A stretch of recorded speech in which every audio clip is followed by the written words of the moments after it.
The formula tin is empty. Nyrella Cade shakes it again, harder this time, like maybe the universe will take pity and produce something from nothing. Metal rattles hollow against her palm. Rain hammers the window of her studio apartment, each drop a reminder that Harbour City doesn't forgive mistakes. The lights flicker once, twice, then settle into a dim yellow that makes everything look sick. Kyra whimpers from the bassinet, 6 months old, alpha born. Too quiet for a pup who should be screaming her lungs out by now. Nyrella's hands tremble as she lifts the baby, cradling that small, warm body against her chest. Kyra's breathing is shallow, her tiny fist curling weakly around Nyrella's finger.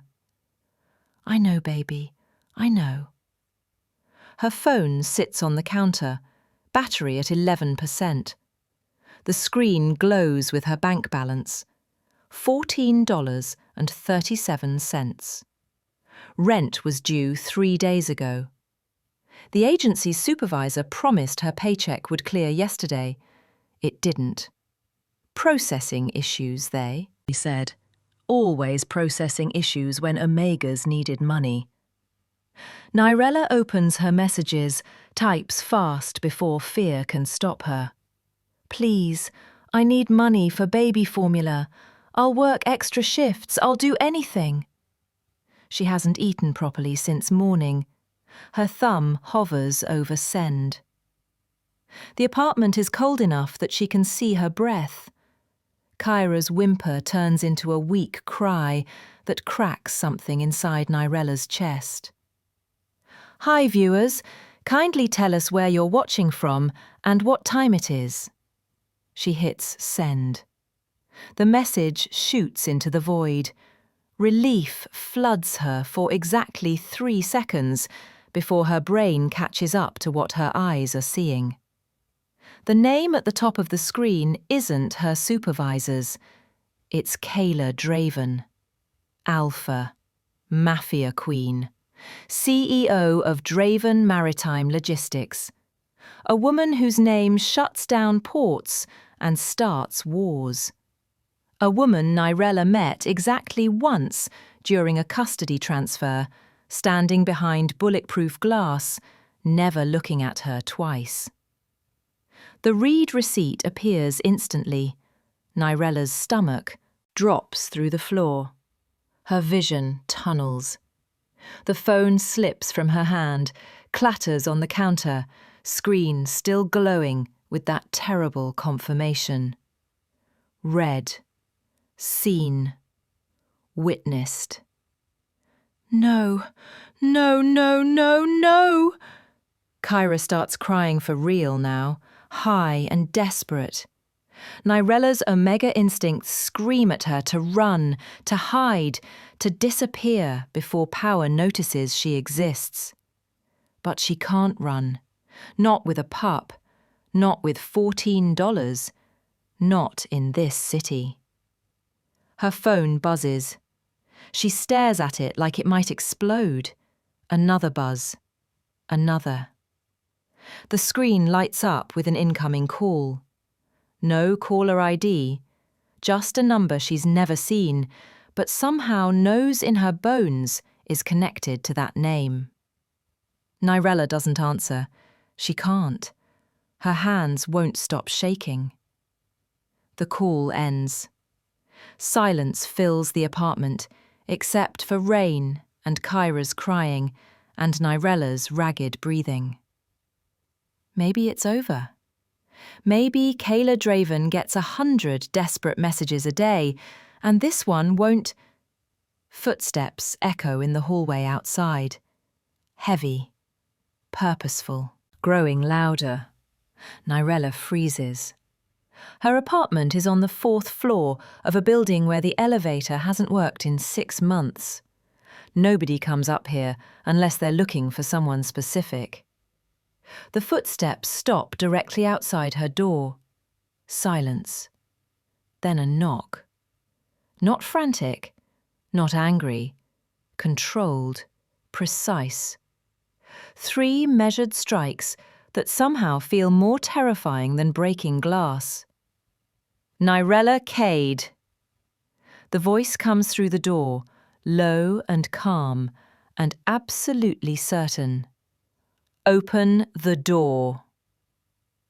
Kyra's crying stops. Just stops. Like even the pup knows something fundamental has shifted in the universe. Nyrella's heart hammers against her ribs so hard she tastes copper. Every instinct screams danger. Alphas who show up at Omega apartments uninvited don't come to help. Another knock. Same rhythm, same terrible patience. I'm not here to hurt you, but I need to see the pup. Something in that voice makes Nyrella's knees weak. Not threat, worse, certainty. Like Kaela Draven already knows every secret Nyrella is trying to hide, already owns every truth Nyrella thought was hers alone. Her hand moves to the deadbolt before her brain approves the decision. The lock clicks. The door swings open. Kaela Draven fills the doorway like a storm given human shape. Tailored black coat dripping rain. Dark eyes that miss nothing. A scar along her jaw that catches the hallway's fluorescent light. She's taller than Nyrella remembered, broader, and the scent that rolls off her hits like a physical force. Alpha dominance mixed with something sharp and dangerous. But Kaela isn't looking at Nyrella. She's staring at Kyra. The air between them changes. Nyrella feels it in her bones, that shift from stranger to recognition, from indifference to obsession. Kaela's expression cracks for half a second, shock, fury, grief, all flashing across her face before the mask slams back down. She steps inside without asking permission. The door clicks shut behind her. Where did you get her? Kaela's voice is quiet. Too quiet. The kind of quiet that precedes violence. I, the agency. They said she was abandoned, that her alpha didn't want... They lied. 2 words, final as a death sentence. Kaela moves across the room with predatory grace, each step measured like she's approaching something precious and breakable. She stops 3 feet from Nyrella, close enough that her scent wraps around them both. Her eyes never leave Kyra. Put her down. Not a request. On the couch, carefully. Nyrella's body obeys before she can think. She lowers Kyra onto the threadbare cushions, her hands shaking so badly she almost drops the blanket. The pup stirs, tiny face scrunching up, preparing to cry again. Kaela kneels, slowly, like the wrong movement might shatter reality. She reaches out one hand, fingers steady despite the fury Nyrella can feel radiating off her in waves. Kyra's eyes flutter open, grey-blue, alert. She stares up at the alpha looming over her, and reaches. Tiny fingers close around Kaela's thumb. The connection is instant, electric, undeniable. Kaela goes completely still. Her breathing stops. Her whole body locks in place, like she's been struck by lightning. The room feels different, charged. Wrong in a way that makes Nyrella's Omega instincts scream warnings she doesn't understand. When Kaela speaks again, her voice is raw. How long have you had her? 4 months. I was told 4 months. Kaela repeats it like a curse. Her free hand curls into a fist. 4 months while I tore this city apart looking for her. The words don't make sense. Nyrella's brain scrambles to connect dots that refuse to line up. I don't understand. The agency said... The agency lied. Someone paid them to lie. Kaela's eyes finally lift to meet Nyrella's, and the fury there is apocalyptic. This is my daughter. She was stolen from me the day she was born. And you... Her jaw clenches.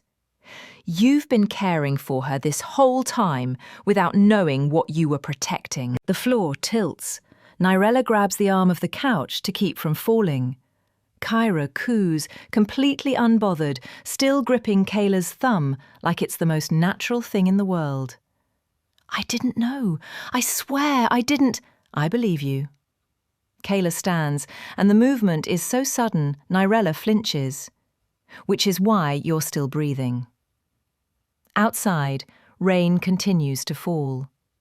Somewhere in the distance, sirens wail. Kaela pulls out her phone, types something fast, then looks at Nyrella with an expression that might be calculation or might be something worse. Pack what you need. You have 5 minutes. What? I can't just... Someone stole my child and hid her with you.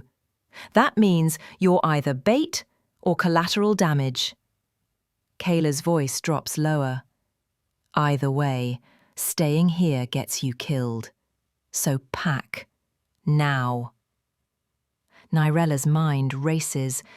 Every survival instinct she's honed over 26 years of being invisible screams that going with this alpha is insane.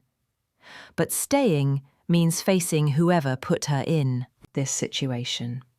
Staying means Kyra stays a target. Her hands move on autopilot, grabbing clothes, diapers, the empty formula tin that started this whole nightmare. Who took her? The question comes out before Nyrella can stop it. Who would steal from you? Kaela's smile is all teeth and no warmth. Someone who's about to learn what happens when you touch what's mine. What would you do if you discovered the child you've been caring for was stolen from the most dangerous alpha in the city? Drop a comment below.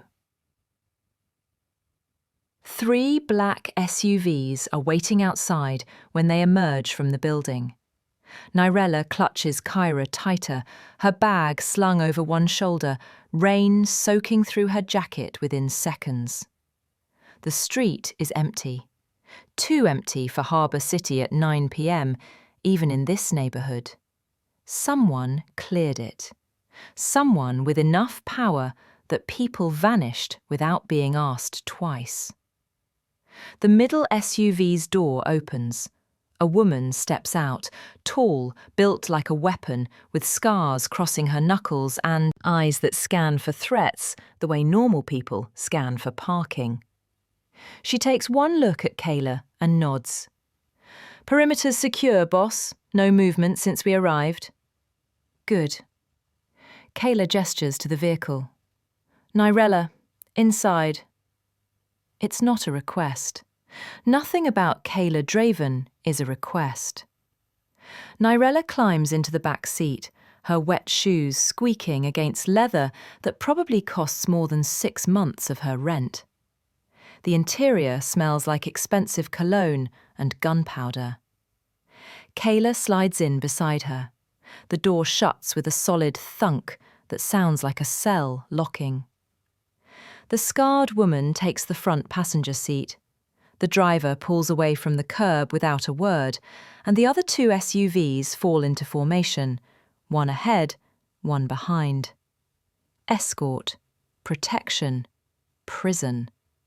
Nyrella can't tell which. Kyra makes a small sound against her chest. Nyrella adjusts the blanket, her hands still shaking. The city slides past the tinted windows. Wet streets, neon signs, people hurrying through rain with umbrellas. and normal problems like missed buses and dinner plans. Normal feels like a country Nyrella got deported from 20 minutes ago. She needs formula. Nyrella's voice cracks. I have money, I just need to stop somewhere. Already handled. Kaela doesn't look at her, focused instead on her phone. Doctors meeting us at the penthouse. Formula, diapers, clothes, everything she needs will be there. I can't pay for... You're not paying. Kaela's tone makes it clear the discussion is over. She types something, then glances at the woman in front. Tasha, status on Ravika Holt? The name hits Nyrella like a fist. Ravika Holt. Former enforcer turned rival alpha. The kind of name that showed up in news reports about warehouse fires and bodies found in the harbour. Someone who made Kaela Draven look restrained by comparison. Tasha doesn't turn around. Last confirmed location was the west side. She's gone dark since your daughter was reported alive. We're tracking her associates. Not good enough. Kaela's jaw tightens. I want eyes on her within the hour and find out which agency placed Nyrella with Kyra. Names, locations, bank records, everything. On it. Nyrella's stomach twists. This is real. Whoever stole Kyra isn't just going to disappear. They're going to fight back. And she's sitting in the crossfire, holding the prize everyone's willing to kill for. The SUV turns onto Harbour Avenue, leaving the crumbling apartments behind for glass towers that scrape the sky. Money changes the architecture here, smooth, cold, untouchable. They pull into an underground garage that requires 3 separate security checkpoints. Cameras track their movement. Armed guards nod at Kaela like she's royalty. The elevator ride to the penthouse is silent, except for the mechanical hum and Kyra's soft breathing. Nyrella watches the floor numbers climb. 32, 33, 34, each one taking her further from anything she knows. When the doors open, she's too numb to be impressed. The penthouse is glass and steel and money. Floor-to-ceiling windows overlook the harbour. Modern furniture that looks like it belongs in a museum. A kitchen with marble counters that gleam under recessed lighting. Everything is clean, sharp, designed to intimidate. A woman in scrubs is already waiting, medical bag in hand. She smiles at Nyrella with professional warmth that doesn't reach her eyes. Hi, I'm Dr. Chen. Let's take a look at the little one. Nyrella hesitates. Every instinct screams not to hand Kyra over to strangers. But the pup is hungry, weak, and Nyrella's out of options. Dr. Chen is gentle. She examines Kyra on the couch, checking vitals, asking questions Nyrella answers on autopilot. Weight, feeding schedule, any symptoms. The doctor nods, makes notes, then pulls out a bottle of formula already mixed and warmed. She's underweight but otherwise healthy. Malnourishment from inconsistent feeding, but nothing permanent. Dr. Chen glances at Kaela. With proper nutrition, she'll bounce back within a week. Kayla's expression doesn't change, but something in her posture shifts. Relief, maybe? Or fury that it got this bad. Kyra latches onto the bottle like she's been starving, which she has been. Nyrella watches, guilt crushing her chest. She did everything she could, but everything wasn't enough. You did well. Dr. Chen's voice is softer now, speaking to Nyrella like a person instead of an obstacle. Keeping her alive in those conditions, that takes skill and love. The words break something inside Nyrella. Tears burn behind her eyes, but she blinks them back. Crying in front of alphas is dangerous. Showing weakness is dangerous. Everything is dangerous now. Dr. Chen finishes the exam, leaves instructions and supplies, then disappears into the elevator with a polite nod. The door closes. Silence settles over the penthouse like dust. Kaela stands by the windows, hands in her pockets, staring out at the city. Rain streaks the glass, lightning flashes in the distance. There's a guest room down the hall, second door on the left. Her voice is controlled, empty of emotion. Bathrooms stocked. Clothes in the closet should fit. If they don't, tell Tasha. Nyrella doesn't move. Questions pile up in her throat, too many to speak. Kaela turns. Their eyes meet. For the first time, Nyrella sees past the alpha dominance to something underneath. Exhaustion, grief, rage held in check by pure willpower. You're safe here. Kaela says it like a vow. Whatever comes next, no one touches you. No one touches her. Why? The question slips out. I'm nobody. Just an Omega who accidentally... You kept my daughter alive when the world wanted her dead. Kaela's voice drops lower, dangerous. That makes you something. The weight of those words settles over Nyrella like a chain. Protection, debt, ownership. She can't tell which. Kyra finishes the bottle, eyes already drooping. Nyrella stands carefully, cradling the pup close. The guest room is down the hall, just like Kaela said. It's twice the size of her old apartment. The bed is massive, the sheets softer than anything Nyrella's ever touched. She lays Kyra in the centre, builds a nest of pillows around her, then collapses onto the edge. Her body is shaking, adrenaline finally crashing. Everything hurts. Her chest, her head, her hands. Sleep doesn't come. Outside, thunder rolls. Inside, footsteps move through the penthouse. Kaela pacing, Tasha coordinating security, voices too low to make out words. Nyrella closes her eyes and tries to remember what normal felt like. She can't.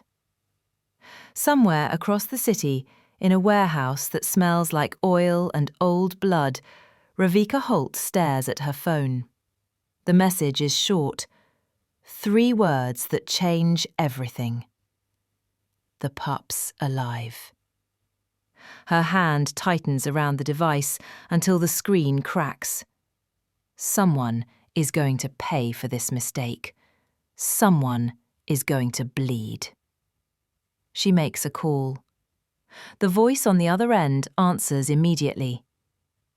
I need you to find me an Omega named Nyrella Cade, and when you do, Ravika smiles, bring her to me. If you were Nyrella, would you trust Kaela's protection or try to run? Let us know in the comments. Morning comes with silence. No traffic sounds, no neighbours shouting through thin walls, just quiet. The kind that money buys, insulated and controlled. Nyrella wakes to sunlight streaming through floor-to-ceiling windows and forgets where she is for 3 blissful seconds. Then memory crashes back. The message. Kaela Draven, stolen pup. Kyra is still asleep beside her, breathing steady, tiny fist curled against her cheek. Relief floods Nyrella so hard her eyes sting. She survived the night. They both did. A soft knock at the door makes her tense. It's Tasha. I have breakfast. Nyrella sits up, tries to smooth her hair. realizes she slept in yesterday's clothes. "Come in." The door opens. Tasha enters carrying a tray loaded with food. Eggs, toast, fruit, orange juice, coffee. Real food. Not. Vending machine crackers or day-old bread.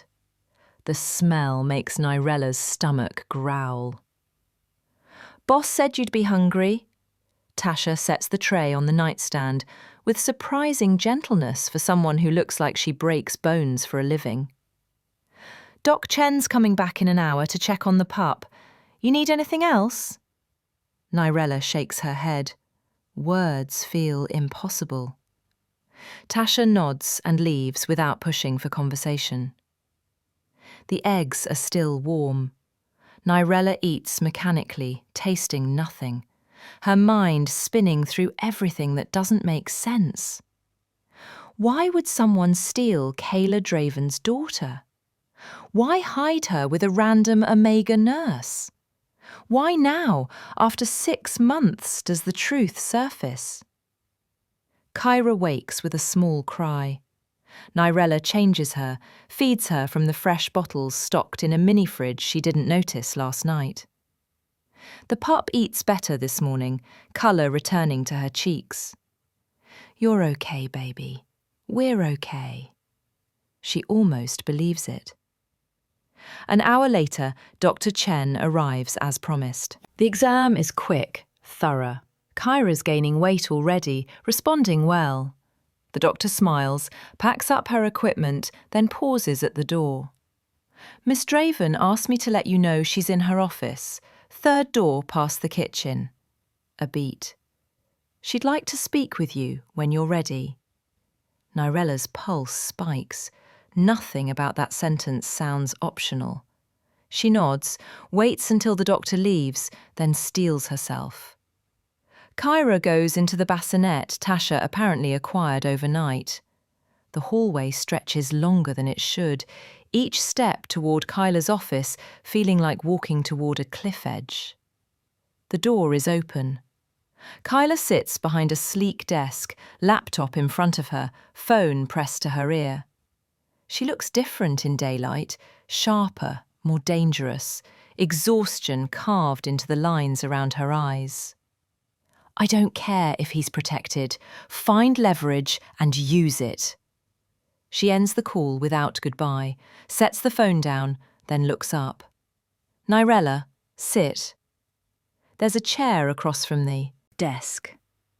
Nyrella sits, her hands twist in her lap. Kaela studies her for a long moment, expression unreadable. Then she slides a folder across the desk. "Open it." Inside are documents, medical records, birth certificate. A photograph of a woman Nyrella's never seen. Blonde, fierce-looking, holding a newborn with grey-blue eyes. "That's Seren Vane." Kaela's voice is flat. "Kyra's birth mother. She died 7 hours after delivery from complications, internal bleeding they didn't catch in time."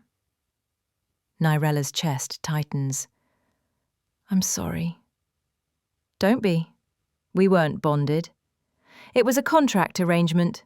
She wanted money, I wanted an heir. Clean transaction." Kaela's jaw clenches. Until someone decided clean wasn't good enough.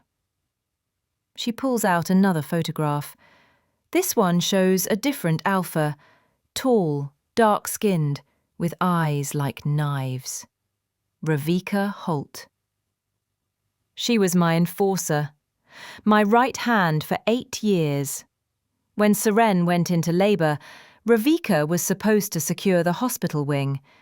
Instead, she orchestrated the whole thing, paid off the doctors, falsified the death report to include the pup, told me my daughter died with her mother." Nyrella's stomach turns. Why would she? Because I was going to retire her. Kaela's smile is all edges. Ravika was getting sloppy. Too much public violence, too many witnesses. I told her she had 6 months to clean up or step down. She chose revenge instead. The pieces click together in Nyrella's mind with sickening clarity. She stole Kyra to hurt you. To destroy me. Kaela closes the folder. An alpha without an heir is weak, vulnerable. She planned to wait until I'd rebuilt my empire around that grief, then reveal the truth when it would hurt most. Her eyes harden. She didn't count on you. I didn't do anything. You survived. Kaela leans forward. 4 months in that apartment with no support, no money, no pack. Most Omegas would have cracked, handed her over to social services or worse. But you didn't. You fought. The words feel like stones pressing on Nyrella's chest. She doesn't feel like a fighter. She feels like someone who got lucky and doesn't know when that luck runs out. What happens now? Her voice is barely a whisper. Kaela stands, moves to the window. Harbour City spreads below them, all steel and glass and brutal efficiency. Now we make it clear what happens when someone takes what's mine. You're going after Ravika. I'm going to erase her. Simple. Final. But first, I need to know everything about how you got Kyra. The agency, the paperwork, everyone you spoke to. Someone facilitated this. Someone knew. Nyrella's mind races back through those early days. The agency call, urgent and impersonal. The apartment already arranged. The pup delivered with minimal paperwork, just signatures and promises of payment that never came through. It was fast, she says slowly. Too fast. They called on a Friday, said they had an emergency placement. By Monday, Kyra was with me, I thought. It was strange, but I needed the work. Names. The supervisor was Miranda Keane. She handled all the arrangements through email mostly. I only met her once in person when she brought Kyra. Kaela types something on her phone. Tasha's running her now. We'll have her location within the hour. The casual certainty in her voice is terrifying. This is what power looks like up close. Efficiency wrapped in violence. Moving so fast, consequences don't have time to catch up. A phone rings. Not Kaela's. The one on the desk, landline, red light flashing. Kaela picks up, listens, her expression going dangerously blank. When? A pause. How many? Another pause, longer. Handle it. I want bodies, not excuses. She hangs up. The silence that follows vibrates with threat. What happened? Nyrella asks, though she's not sure she wants to know. Kaela turns. Her eyes are ice. Ravika just made her move. She hit 3 of my distribution centres in the last hour, burned them to the ground. Why? Would she? To draw me out, to prove she's not afraid. Kaela's smile is a predator's promise. She just declared war. Nyrella's hands go numb. War. Real war, with bodies and fire, and consequences that don't care about accidental text messages or Omegas trying to survive.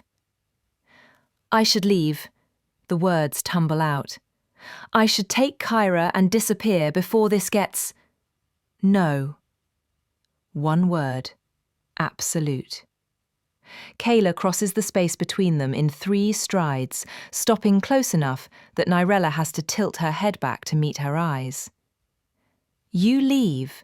Ravika finds you within 24 hours. She knows you're important to me now. That makes you a target.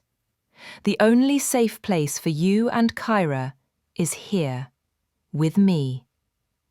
Safe, Nyrella laughs, bitter and broken. Nothing about this is safe. Safe is relative. Kaela's voice drops lower. But I promise you this. Anyone who tries to hurt you or my daughter goes through me first. And no one gets through me. The weight of that promise settles over Nyrella, like armour and chains both. Protection means debt. Debt means obligation. And obligation to someone like Kaela Draven never ends clean. Outside the window, smoke rises from the east side of the city, 3 black columns against blue sky, evidence of Ravika's opening move. Kaela watches it burn with eyes that promise retaliation. Get some rest, she says, without looking away from the destruction. Things are about to get loud. Nyrella flees back to the guest room, pulse hammering. She closes the door, leans against it, tries to breathe through the panic crushing her chest. Kyra sleeps, unbothered, dreaming whatever pups dream about, milk and warmth and safety. Nyrella wishes she could dream that simple. Her phone, the old one still clutched in her pocket, buzzes. Unknown number. She stares at it, debating, then answers. Silence on the other end, then breathing, controlled, deliberate. Hello, Nyrella. The voice is smooth, almost friendly, female. I think we should talk about what you're protecting. Nyrella's blood turns to ice. Who is this? A low laugh. You already know, and soon you're going to realise that Kaela Draven isn't your saviour. She's your cage.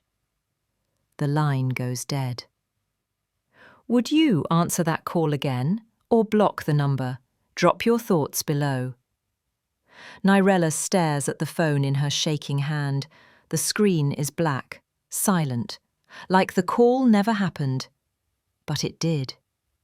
Ravika Holt's voice still echoes in her skull, smooth and wrong and impossibly certain. She's your cage. Nyrella shoves the phone under the mattress like it might explode. Her heart slams against her ribs hard enough to hurt. Should she tell Kaela? About the call, the threat, the warning disguised as friendliness? But something stops her. Maybe it's fear. Maybe it's the way Kaela's eyes went flat and lethal when she talked about erasing Ravika. Maybe it's the small, terrified part of Nyrella that wonders if there's truth buried in those words. Kyra fusses. Nyrella picks her up on autopilot, rocks her gently, whispers nonsense that sounds calm, even though nothing inside her feels calm. The pup settles against her chest, warm and trusting, and Nyrella wants to scream. She didn't ask for this, didn't ask to be caught between 2 alphas whose idea of conflict resolution involves burned warehouses and bodies in the harbour. She just wanted to survive. Keep her head down. Take care of the pup no one else wanted. Now survival means choosing sides in a war she doesn't understand. A knock at the door makes her flinch. It's me, Tasha's voice. Boss wants to see you. Now. Nyrella's pulse spikes. She lays Kyra back in the bassinet, smooths her hair with trembling hands, and opens the door.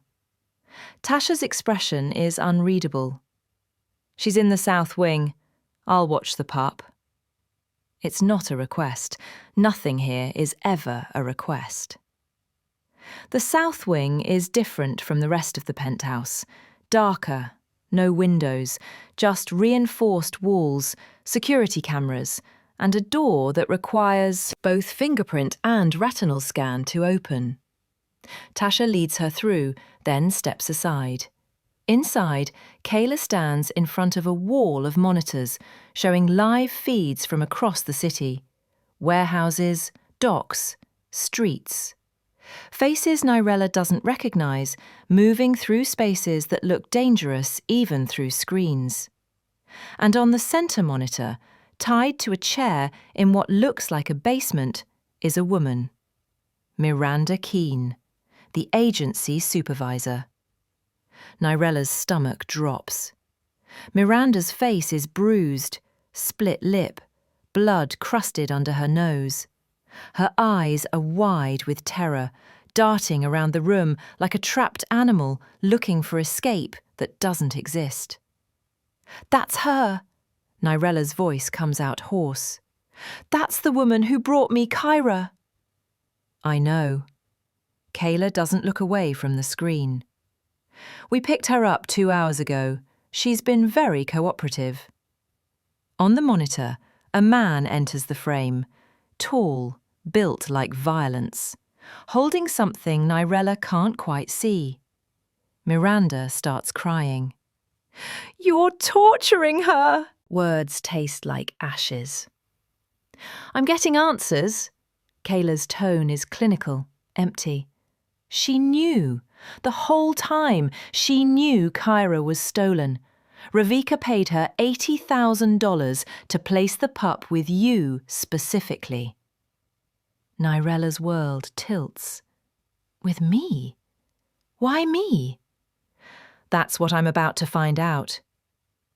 Kaela picks up a phone, dials. The man on screen answers immediately. "Ask her." Through the speakers, Miranda's voice comes through, broken and desperate. "Please, I told you everything I know." "Why Nyrella Cade?" The man's voice is flat, professional. "Why that specific Omega?" Miranda sobs. "Ravika said she was perfect. Young, broke, no pack, no protection. Easy to control if things went wrong. And if Kaela ever found the pup, the Omega would be disposable." The word hits Nyrella like a fist. Disposable. Kaela's jaw clenches. "What else?" "That's it, I swear. Ravika just said to place the pup, keep the Omega dependent, and wait for instructions that never came. I didn't know what she was planning. I just needed the money." "Everyone needs money." Kaela's voice is ice. "But not everyone sells children for it." She hangs up. The screen goes dark. Silence fills the room like smoke. Nyrella can't breathe. Can't think. Disposable. She was chosen because she was easy to erase. A placeholder. A convenient nobody. "I'm sorry." Kaela's voice cuts through the spiral. "You deserve to hear it from me, not from her screaming." "What are you going to do to her?" Nyrella asks, even though she's not sure she wants the answer. "Nothing." Kaela finally looks at her. "She's bait now. Ravika will come for her eventually.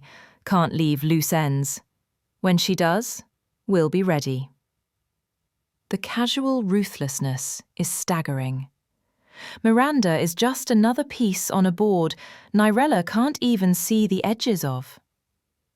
And what am I?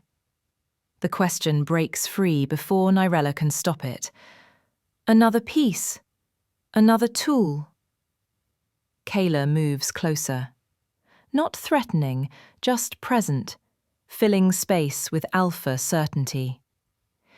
"You're the person who kept my daughter alive when the world wanted her dead. That's not nothing. That's not disposable." "But Ravika was right, wasn't she?" Nyrella's voice cracks. "I am easy to control. I have no pack, no power, no way out. I'm exactly what she said." "No." The word is absolute. Kaela reaches out, stops just short of touching Nyrella's shoulder. "You're still here, still standing, still protecting her. That's not weakness. That's strength Ravika will never understand. The words should feel manipulative, should feel like another chain, but there's something raw in Kaela's eyes, something that looks almost like respect. Nyrella's phone, still hidden under the mattress 3 rooms away, feels like it's burning a hole through the walls. Should she mention the call, the warning? Before she can decide, alarms blare throughout the penthouse, red lights flash, monitors flicker to new feeds showing the building's perimeter. Tasha's voice crackles through speakers. "Boss, we have movement. East entrance, 3 vehicles, armed personnel. Positions." Kaela's already moving, pulling a gun from a hidden drawer. "Lock down the pup's room. Nyrella, with me." "What? I can't." "You can and you will." Kaela grabs her arm, not rough, but firm. "Ravika knows you're here. If she breaches, you're a target. Stay close, stay quiet, do exactly what I say." They move through the penthouse at a run. Tasha appears from a side hallway, assault rifle in hand, 2 other guards flanking her. The apartment transforms from luxury into fortress. Steel shutters dropping over windows, doors sealing with hydraulic hisses. "Status?" Kaela demands. 6 hostiles confirmed. They're not trying to hide. Tasha pulls up security feed on a tablet. "Front door approach. They want us to know they're here." On the screen, figures in tactical gear move with military precision toward the building's main entrance. Leading them is someone Nyrella recognizes from photographs. Ravika Holt. Tall, commanding, moving like violence given purpose. She looks up at the camera, right at it, and smiles. Then she holds up a phone. Kaela's phone rings. She answers, puts it on speaker. "Kaela?" Ravika's voice is warm, almost affectionate. "It's been too long." "Not long enough." Kaela's tone could freeze blood. "You have 30 seconds to leave my property before I kill everyone with you." "So hostile." A laugh. "I just came to talk. About old times. About the pup you think belongs to you. About the Omega, who's more interesting than you realise." Nyrella's breath catches. Kaela's eyes snap to her, sharp with question. "What do you want?" Kaela asks. "A trade." Ravika's smile widens on the monitor. "The Omega for information you actually need, because there's something she's not telling you, Kaela. Something that changes everything." Silence stretches like wire pulled taut. "I'm listening." Not over the phone. Ravika checks her watch. "You have 12 hours to decide. Bring Nyrella to the old shipyard at midnight, alone. Or I start sending pieces of your empire back to you in boxes." The line goes dead. Kaela stares at the phone, at the monitor, at Nyrella. "What is she talking about?" Her voice is dangerously quiet. "What aren't you telling me?" Nyrella's mouth goes dry. The call, the warning, the words she didn't share. "She called me." The confession tumbles out. "Earlier, on my personal phone. She said you were my cage, not my saviour. I didn't know what she meant. I was going to tell you." "When?" Kaela's eyes are ice and fire. "When were you going to mention that the woman trying to kill us both contacted you directly?" "I didn't know what to do. I don't know how any of this works." Tasha steps between them. "Boss, we need to move. She's baiting you." "I know that." Kaela's hands curl into fists. But she's also telling the truth about something. Something I'm missing. She looks at Nyrella. Really looks.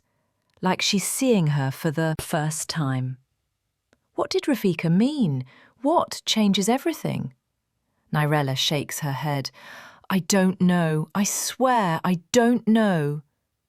But even as she says it, doubt creeps in. Because there's always been something strange about how everything fell into place. How she got the call. How Kyra arrived. How the accident happened exactly when it needed to. What if none of it was an accident? Kaela turns away. Get her back to the secure room, full lockdown, no one in or out without my authorization. Wait! Nyrella reaches for her. You can't seriously be considering this. It's obviously a trap. Everything's a trap. Kaela's smile is sharp enough to cut. The question is, who springs it first? Guards surround Nyrella, polite but immovable. They escort her back through the penthouse, past Kyra's room where the pup sleeps, unbothered by alarms and war councils, into a windowless space with reinforced walls. The door seals behind her with a hiss. She's alone, trapped. Protected or imprisoned, she can't tell the difference anymore. Outside, Kaela Draven stands at the windows watching smoke rise from her burning empire, calculating the cost of truth against the price of lies. And across the city, Ravika Holt checks her weapons and smiles, because the pieces are finally moving exactly where she wants them. Should Kaela walk into Ravika's trap to save her empire, or protect Nyrella at all costs? Comment what you'd do.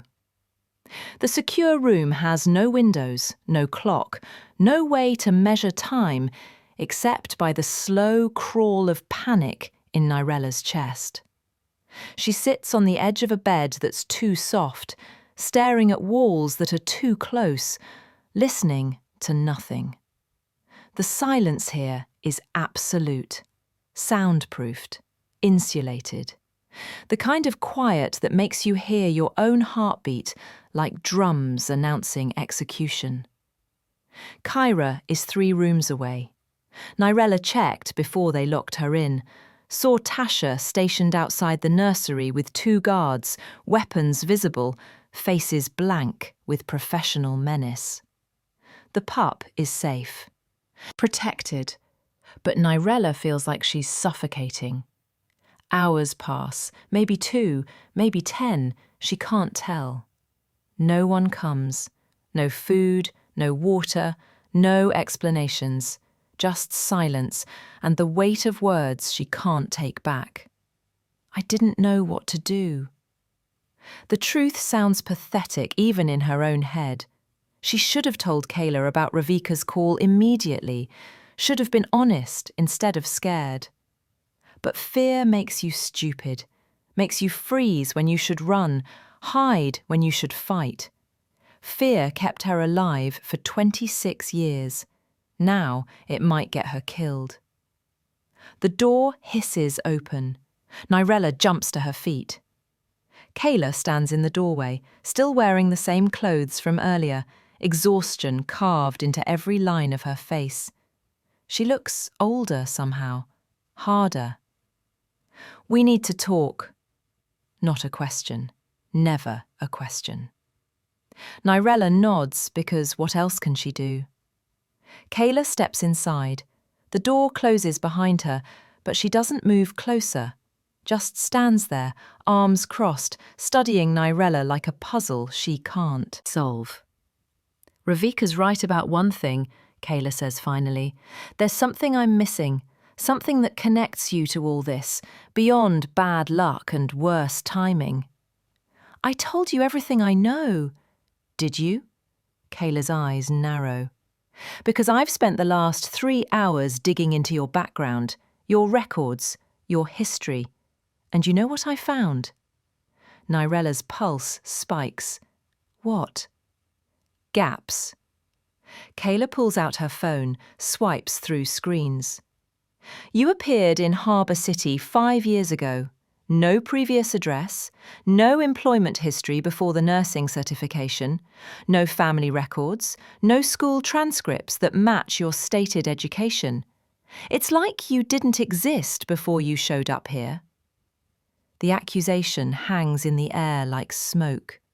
Nyrella's mouth goes dry. My records were lost. There was a fire at the records office in my hometown. I had to rebuild everything from scratch. Convenient. Kaela's voice is flat.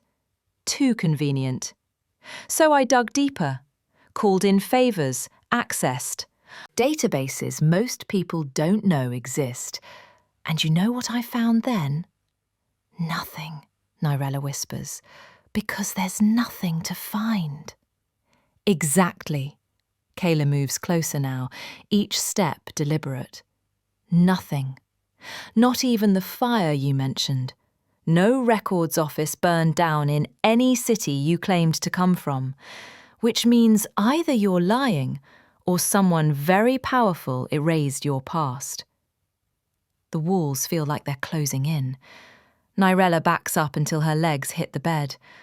I'm not lying. I needed a fresh start. People do that. It's not illegal. It is when you're hiding from something. Kaela stops 3 feet away. So tell me, Nyrella, what are you running from? The question cracks something open inside her. All the years of keeping secrets, staying invisible, pretending the past didn't exist, it all rushes up like water breaking through a dam. I'm not running from anything. Her voice shakes. I'm running from everything. From a pack that sold me. From an alpha who thought I was property. From a system that told me I was worthless unless I belonged to someone. Kaela goes very still. Explain. The words come out jagged, broken. I was bonded young, 17. My pack needed an alliance, and I was the cheapest way to buy it. The alpha who took me, Dominic Vance, he owned a shipping company. Small operation, nothing like yours, but big enough to need workers who didn't ask questions. And you were what? Labour? Worse.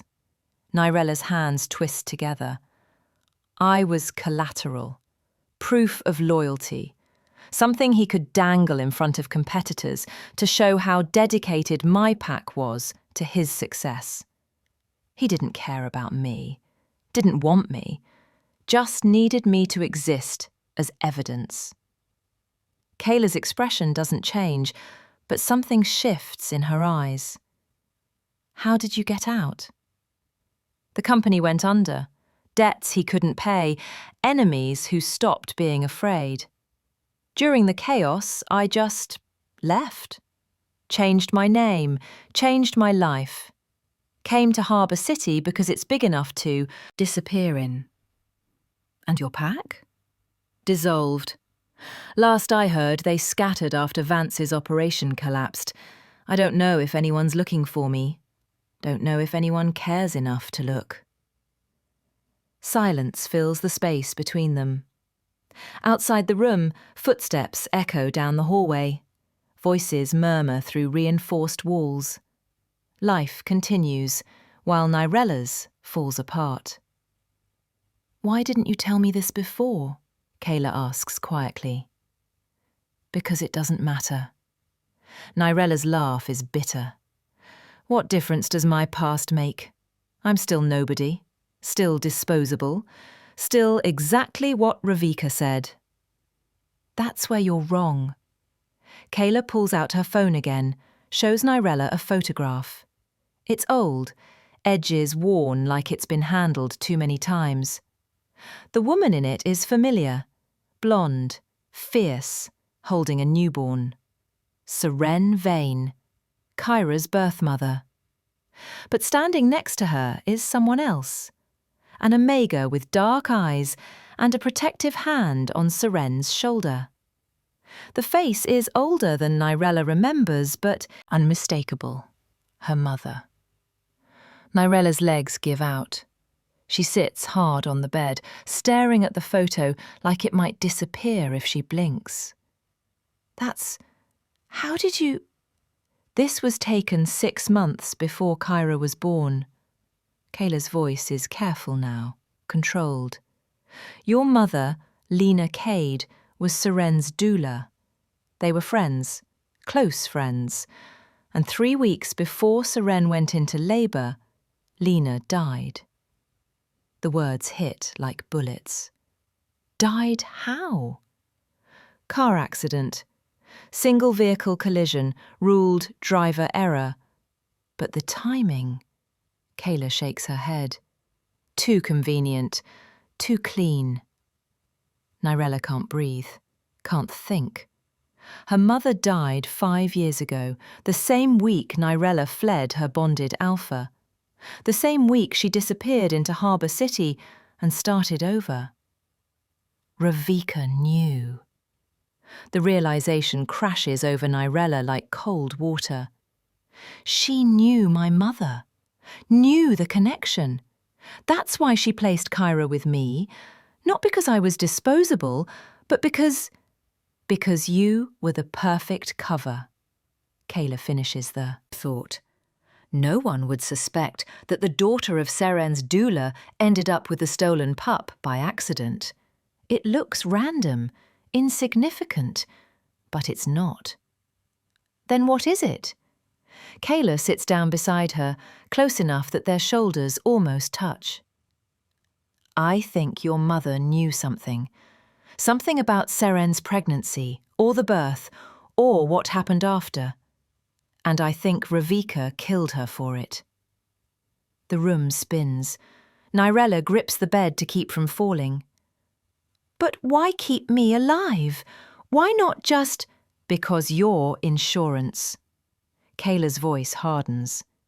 If I ever found Kyra, if I ever started asking questions, you'd be there. A witness who doesn't even know what she witnessed. Someone Ravika could use or eliminate, depending on how things played out. Nyrella's hands shake. I don't know anything. I swear, I don't remember. Maybe you don't remember yet. Kaela stands. But Ravika thinks you do. That's why she wants to trade. That's why she's willing to risk confrontation. She needs to. Know what you know before I figure it out first. Outside, an alarm chirps once, soft, controlled, nothing like the blaring sirens from before. Kaela's phone buzzes. She checks it, jaw tightening. What? Nyrella asks. Ravika just moved up the timeline. She wants the meeting in 2 hours, not 12. Kaela's smile is sharp and cold. She's scared, which means we're close to something she can't afford to lose. You're not actually going. I am. Kaela heads for the door, but not the way she expects. Wait, Nyrella stands, pulse hammering. You said anyone who hurts me goes through you first. You promised. Kaela pauses, hand on the door. I did, and I meant it. Then take me with you. Absolutely not. Listen. Nyrella crosses the space between them fast, desperation making her brave. Ravika wants me there. She called me directly. Whatever this is about, whatever my mother knew, it involves me. So let me be involved. Let me choose. Choosing gets you killed. Hiding might get Kyra killed. Nyrella's voice breaks. I've spent my whole life letting other people make choices for me. My pack, my bonded alpha, the agency, even you. I'm done being moved around like I don't matter. Kaela stares at her, really stares. And for the first time since they met, something like approval flickers across her face. If you come, you follow orders, no questions, no hesitation. I can do that.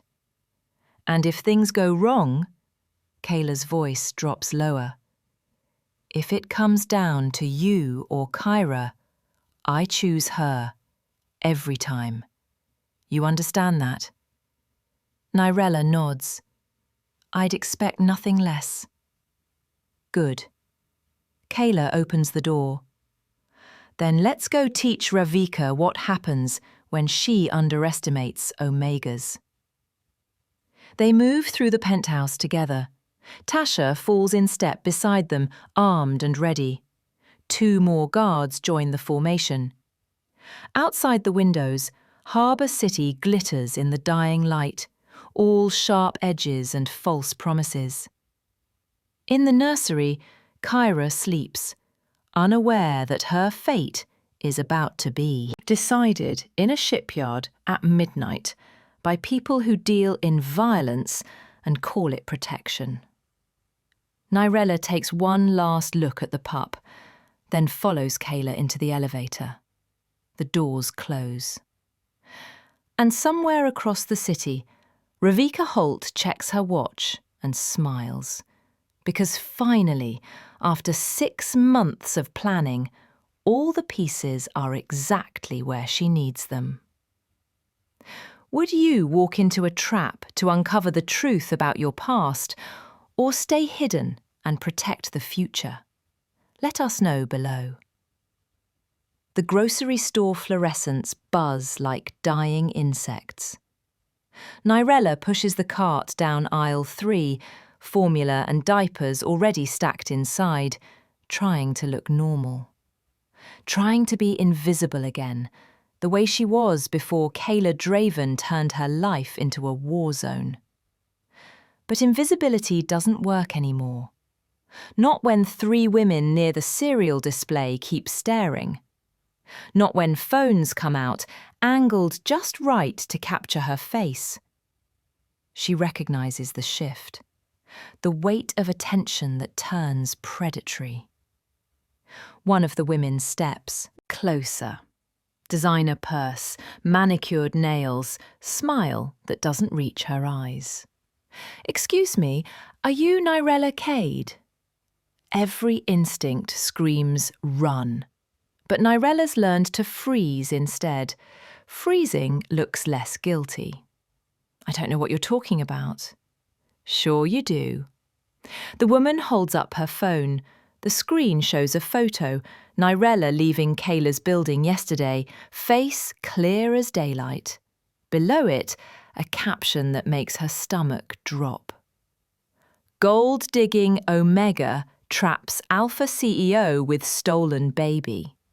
Sources say Kaela Draven was manipulated into taking in stranger's child. The lies are so detailed they almost sound true. That's not, I didn't. Nyrella's voice cracks. More phones come out, cameras pointed at her from 3 angles. The woman's smile sharpens. So it is you. Tell us, how does it feel to seduce your way into a fortune? Did you plan it, or just get lucky? I didn't seduce anyone. Heat floods Nyrella's face, shame and rage mixing into something combustible. You don't know what you're talking about. We know you're living in her penthouse, wearing expensive clothes, playing house with a pup that isn't yours. Another woman joins in, voice loud enough to carry. How much is she paying you to pretend you matter? The words hit like fists. Nyrella grips the cart handle so hard her knuckles go white. People are watching now. Other shoppers stopping, phones out, recording everything. This is going viral. This is her face attached to lies she can't fight. I take care of Kyra because... She stops. Because what? Because the pup was stolen and hidden with her by a rival alpha? Because telling the truth would put a target on everyone involved? The first woman leans in close. Because you're a leech, an opportunist, and everyone's going to know exactly what you are. Nyrella shoves past her. The cart crashes into a display of canned goods. Metal clatters across linoleum. She runs for the exit, abandoning the formula, the diapers, everything. Behind her, laughter follows. Cameras follow. Phones follow. She bursts through the automatic doors into sunlight that feels like accusation. Her car is across the parking lot, too far. Her hands shake so badly she drops her keys twice trying to unlock it. A van pulls up. Side door slides open. Tasha leans out. Get in, now. Nyrella doesn't argue. She dives into the van and Tasha slams the door before the vehicle peels away from the curb. Two guards sit in the back, weapons visible, expressions blank. The driver weaves through traffic like they're being chased. Maybe they are. What were you thinking? Tasha's voice is ice. Boss said no solo trips, no public appearances, no exposure. I needed supplies. Nyrella's voice shakes. I didn't think... That's the problem. You didn't think. Tasha pulls up footage on her tablet. The grocery store confrontation already uploaded, already spreading. Comments pile up faster than Nyrella can read, most of them vicious. This is exactly what Ravika wanted. Public humiliation. Turn you into a villain so when something happens to you, no one cares.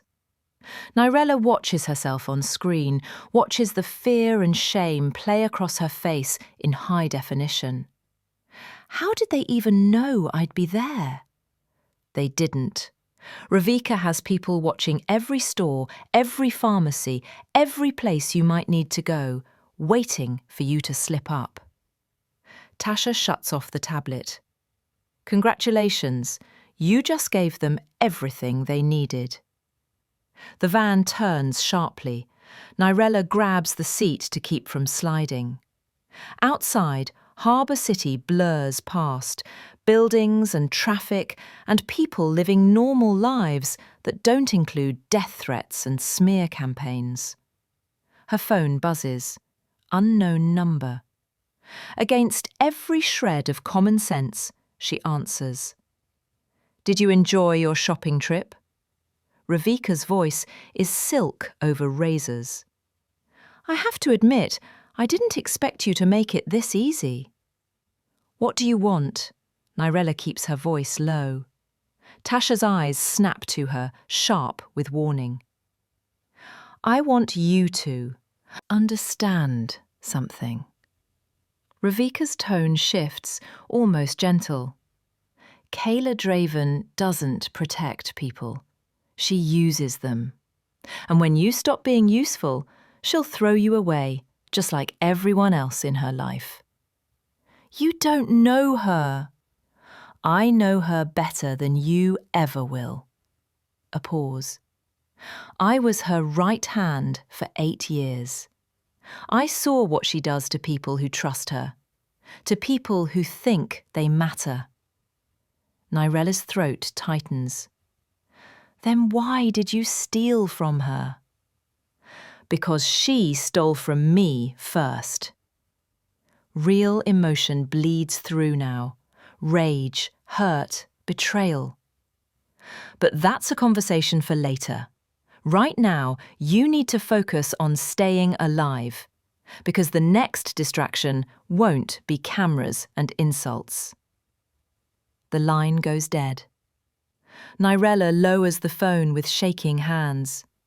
Tasha is staring at her with an expression that could melt steel. Was that her? Yes. And you answered because... Because I need to know what she's planning. Nyrella meets Tasha's glare without flinching. You all treat me like I'm made of glass, like I can't handle the truth. But I'm already in this, already a target. So either tell me what's really happening, or stop acting surprised when I go looking for answers. Tasha studies her for a long moment. Then she nods once, sharp and approving. Boss is going to kill me for this, but fine. You want truth? Here it is. Ravika's endgame isn't just about the pup. It's about destroying everything Kaela built. And you're the key. How? I'm nobody. You're the weakness Kaela didn't know she had. Tasha pulls up another file on her tablet. 3 hours ago, someone tried to grab Kyra from the penthouse nursery. Got past the first 2 security checkpoints before we stopped them. Nyrella's blood turns to ice. Is she... She's fine, safe, but it was close. Too close. Tasha's jaw tightens. They used your biometric data to bypass the locks. The fingerprints you left at the grocery store. Someone scraped them, cloned them, and got within 10 feet of that pup before bullets started flying. The van hits a pothole. Nyrella's stomach lurches. That's impossible. I barely touched anything. It only takes seconds. Tasha shows her security footage, a figure in maintenance coveralls moving through the penthouse, using a device against the nursery door lock. The door starts to open. Then Tasha appears on screen, gun already drawn, and the figure runs. They didn't get Kyra, but they got close enough to prove they could. Kaela's moving the pup tonight, Tasha says. Different location, tighter security. No one knows where except Inner Circle. And me? You're going with her. Tasha's expression is unreadable. Boss's orders. Wherever the pup goes, you go. She thinks separating you two makes you easier targets. The van pulls into an underground garage Nyrella doesn't recognise. Different building, different security protocols, everything reinforced, fortified, designed to keep the world out, or keep them in. Kaela waits by the elevator, phone, pressed to her ear, fury carved into every line of her body. When she sees Nyrella, she ends the call mid-sentence and crosses the distance in 4 strides. You went out. Not a question, an accusation. I don't care what you needed. Kaela's voice could cut glass. You left without permission, without protection, and walked right into an ambush. Do you have any idea what you just cost me? I'm sorry. Sorry doesn't stop them from cloning your biometrics. Sorry doesn't erase the footage that's destroying your reputation across every platform. Kaela's hands curl into fists. Sorry doesn't bring back the 3 guards who died stopping that breach. The words hit like bullets. 3 people dead. 3 lives ended because Nyrella needed formula and thought she could handle one simple errand. I didn't know. Her voice breaks. I didn't think they'd... That's the problem. Kaela's eyes are ice. You didn't think. And in this world, not thinking gets people killed. Silence fills the garage. Somewhere above them, footsteps echo. Security moving into position, the world tightening around them like a noose. We're moving tonight, Kaela says finally. New location, new protocols. You, me, and Kyra. No one else. What about Tasha? The guards? They stay here. Create the illusion we're still in the penthouse while we disappear. Kaela heads for the elevator. Pack light. We leave in 20 minutes. Nyrella follows because there's no other choice. The elevator rises silently, numbers climbing toward a future she can't predict. When the doors open, Kyra is waiting in Tasha's arms, awake and fussy, reaching for Nyrella the moment she appears. The pup's trust breaks something in Nyrella's chest. She takes Kyra, holds her close, breathes in that baby smell that makes everything else seem survivable. I won't let anything happen to you, she whispers. I promise. But promises only matter if you live long enough to keep them. Outside the windows, Harbour City glows in the twilight. Somewhere in that sprawl of steel and glass, Ravika Holt watches security footage and smiles. Because the distraction worked, the breach failed, but it proved what she needed to know. Kaela Draven's greatest weapon is also her greatest weakness. And weaknesses are meant to be exploited. If someone you cared about became a target because of you, would you stay and fight or disappear to protect them? Share your thoughts below. And if this story has you hooked, subscribe and turn on notifications so you don't miss what happens next. Your comments inspire us to keep bringing stories that matter. Drop your thoughts and let's keep this conversation going. The safe house smells like old wood and gun oil. Kaela locks the door behind them, 3 deadbolts, 2 chains, a security bar that looks like it could stop a tank.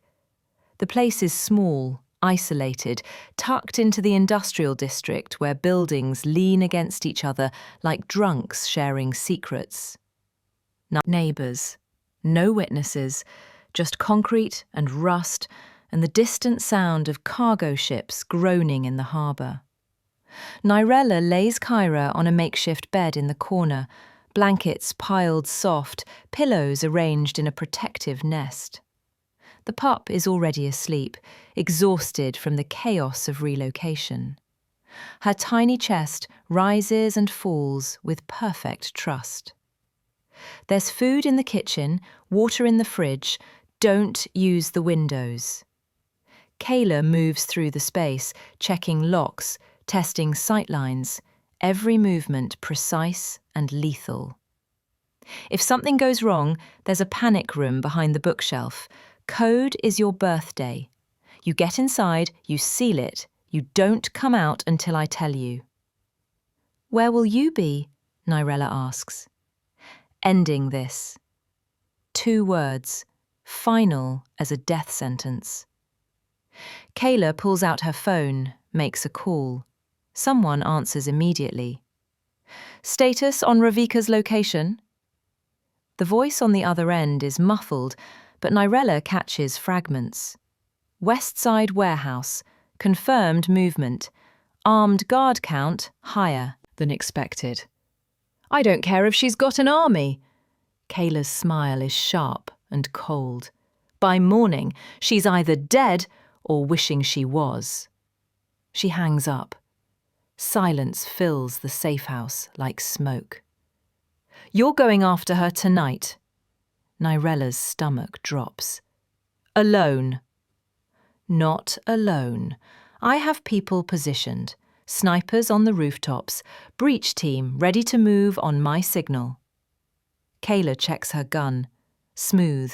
Practiced. The motions of someone who's done this 100 times. But I'll be the one who walks through that door. Me. Not Tasha. Not the guards. Me. That's suicide. It's strategy. Kaela meets her eyes. Ravika wants a confrontation, wants to prove she's not afraid. So I'm giving her exactly what she wants. On my terms, not hers. Nyrella crosses the space between them, close enough to see the exhaustion Kaela hides behind fury. Close enough to smell gunpowder and expensive cologne, and something underneath that smells like fear. What if she kills you? Then Tasha takes over. The Empire continues. Kyra stays protected. Kaela's voice is flat, empty. That's how succession works. No one's irreplaceable. You are? The words slip out before Nyrella can stop them. To Kyra, to... She cuts herself off, heat flooding her face. Kaela goes very still. Her eyes search Nyrella's face like she's looking for a lie and finding something else instead. Don't. The word is quiet, almost gentle. Don't start caring about me. It complicates things. Too late. Silence stretches between them. Outside, a car passes. Headlights sweep across the windows. Shadows shift and settle. Kaela reaches out slowly, fingers brushing Nyrella's cheek. The touch is careful, tentative, like handling something precious that might shatter. If I don't come back, don't say that. If I don't come back, Kaela continues, voice firm. Tasha knows what to do. She'll move you and Kyra somewhere safe. New identities, new lives. Ravika won't be able to touch you. I don't want a new life. Nyrella's throat tightens. I want you to stop acting like dying is inevitable and figure out how to win. Kaela's laugh is bitter.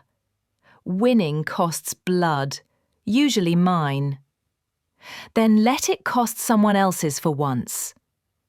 The words hang in the air like a challenge. Kaela stares at her, something shifting behind those ice-cold eyes. Surprise, maybe, or respect. Her phone buzzes. She checks it, jaw tightening. Team's in position. Time to move.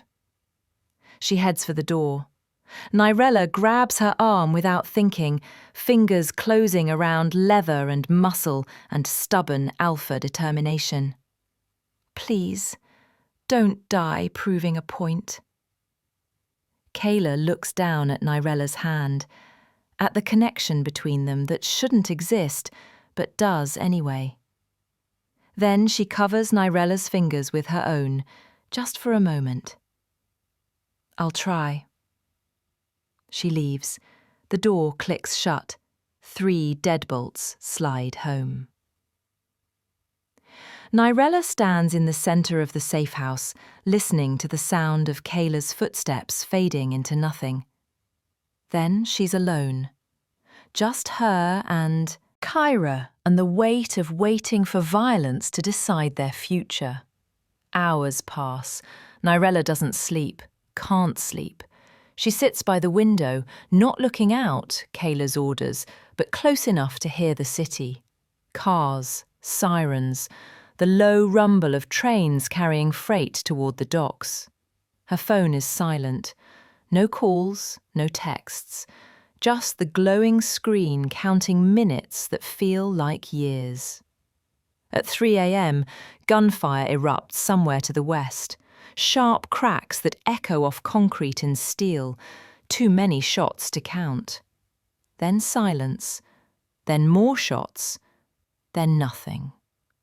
Nyrella's heart hammers against her ribs. She checks her phone. Nothing. Checks again. Still nothing. Kyra stirs, whimpering. Nyrella lifts her, rocks her gently, whispers promises she's not sure she can keep. It's okay, baby. Everything's okay. But everything is not okay. Because the gunfire stopped too suddenly. Because Kaela should have called by now. because silence after violence usually means someone lost. Nyrella pulls up the news on her phone. Nothing yet. Too recent, too controlled.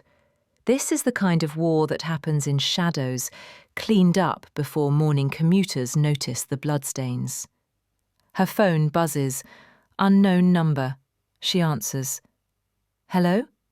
Heavy breathing on the other end. Then a voice, not Ravika's. Someone else. Male. Panicked. She's down. Kaela's down. We need... The line goes dead. Nyrella's vision tunnels. Down. Down means wounded. Down means bleeding. Down means dying in a warehouse, while Nyrella sits in a safe house holding the pup that started all this. She looks at Kyra, at the bookshelf hiding the panic room, at the door with its 3 deadbolts designed to keep her locked inside. Then she makes a decision that might get them both killed. She wraps Kyra tight against her chest, grabs her keys and heads for the door. The deadbolts click open one by one. The security bar slides free. Cold air rushes in from outside, carrying the smell of rain and gunpowder. Nyrella steps into the night. The West Side Warehouse District is a maze of loading docks and rusted shipping containers. No streetlights, no cameras, just shadows and the distant glow of Harbour City proper. Nyrella moves fast, Kyra strapped to her chest in a carrier, phone GPS guiding her toward the coordinates she pulled from Kaela's last known location.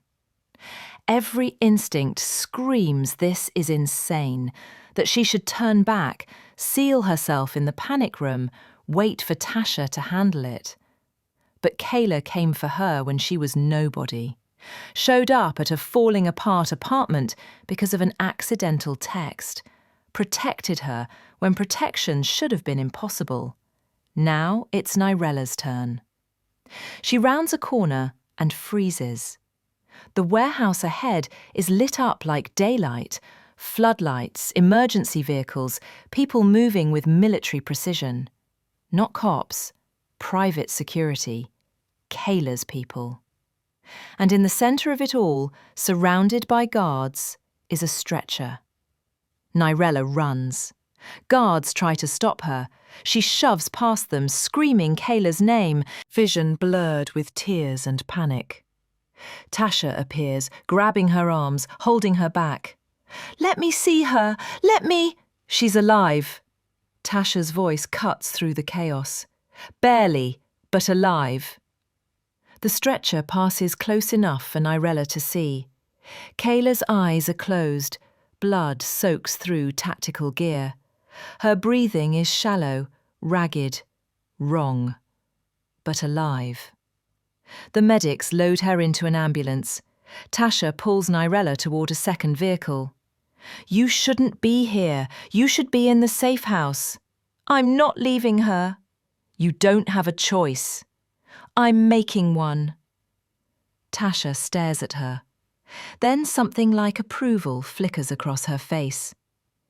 "Get in the car. Stay low. And if anyone asks, you were never here." They follow the ambulance through empty streets. Harbour City blurs past the windows. Towers and bridges, and the harbour itself, black water reflecting lights like scattered diamonds. At the hospital, chaos erupts. Doctors, nurses, security locking down entire floors. Kaela disappears, behind doors that swing shut with terrible finality. Nyrella waits, holds Kyra, watches the clock tick past 4 a.m, 5, 6. Tasha sits beside her, silent, phone constantly buzzing with updates Nyrella can't hear. "What happened?" Nyrella finally asks. "Ambush." Tasha's voice is flat. "Ravika knew we were coming, had double the guards we expected. Kaela made it inside, but..." She stops, jaw tight. There was a bomb, remote trigger. She saw it too late. Nyrella's chest tightens. And Ravika? Gone. Escaped during the chaos. Tasha's hands curl into fists. We killed 12 of her people, lost 4 of ours. But the target got away. The doors swing open. A doctor emerges, scrubs stained red, expression carefully neutral. Family of Kaela Draven? Nyrella stands. Tasha stands. They both move forward like the answer might destroy them. She's stable. Critical, but stable. The blast caused internal bleeding, fractured ribs, severe concussion. But she's strong. Stronger than she should be. The doctor's expression softens. She's asking for someone named Nyrella. The world tilts. Nyrella hands Kyra to Tasha and follows the doctor through sterile hallways that smell like antiseptic and fear. Kaela lies in a bed surrounded by machines that beep and hiss. Her face is pale, bruised, stitches crossing her temple. But her eyes open when Nyrella enters. You left the safe house. Her voice is rough, painful. You got blown up. Fair point. Kaela tries to smile. It turns into a wince. Is Kyra safe with Tasha? Nyrella moves closer, stopping at the edge of the bed. You scared me. Scared myself. Kayla's hand reaches out. Nyrella takes it without thinking. I saw the bomb. Had maybe 2 seconds to move. Wasn't enough. But you're alive. Unfortunately for Ravika, yes. Silence settles between them. Outside the window, dawn breaks over Harbour City, gold and pink spreading across steel towers. She's escalating, Kaela says quietly. This won't end until one of us is dead. Then we make sure it's her. Kaela squeezes Nyrella's hand. We? You said anyone who hurts you goes through me first, right? Works both ways. Something shifts in Kaela's expression, warmth breaking through ice. You're insane. Probably. Nyrella sits carefully on the edge of the bed. But so are you. So we match. Kaela's laugh turns into a cough that makes machines beep faster. A nurse rushes in, checks vitals, shoots Nyrella a look that says, visiting hours are over. Nyrella stands to leave. Kaela's grip tightens. Stay. One word, quiet, desperate. I'm not going anywhere.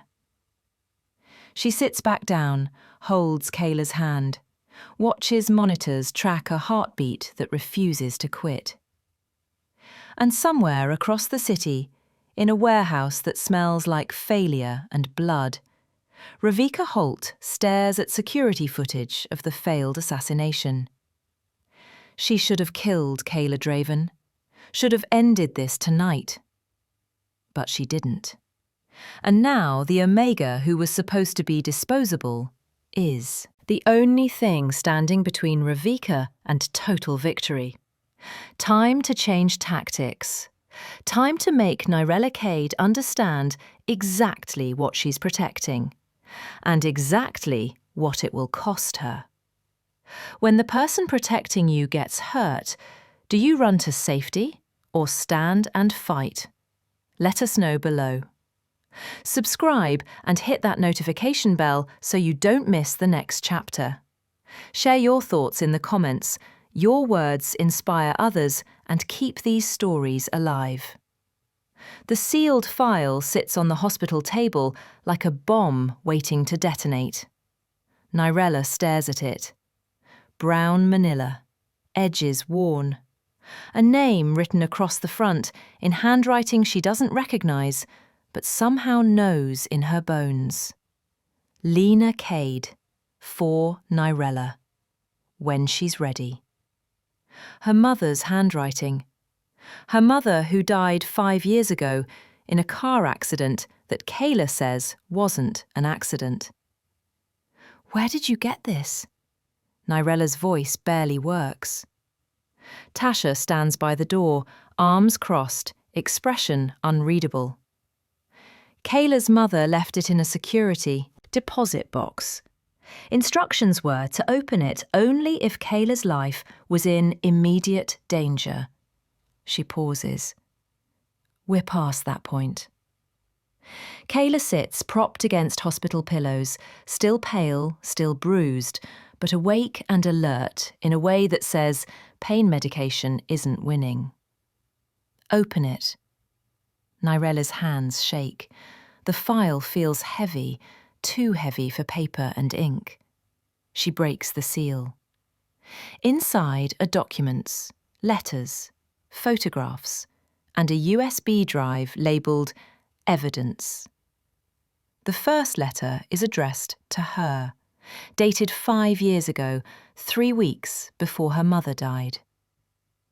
My dearest Nyrella, if you're reading this, I'm gone, and you need to know the truth about why.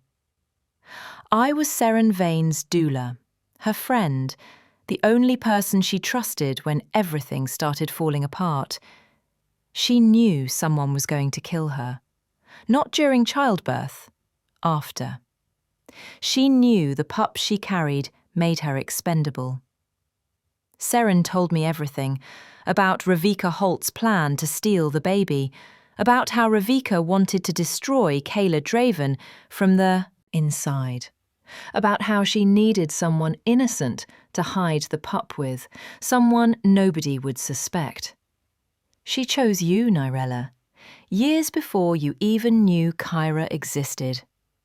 Seren researched your background, found you bonded to Dominic Vance, suffering, invisible.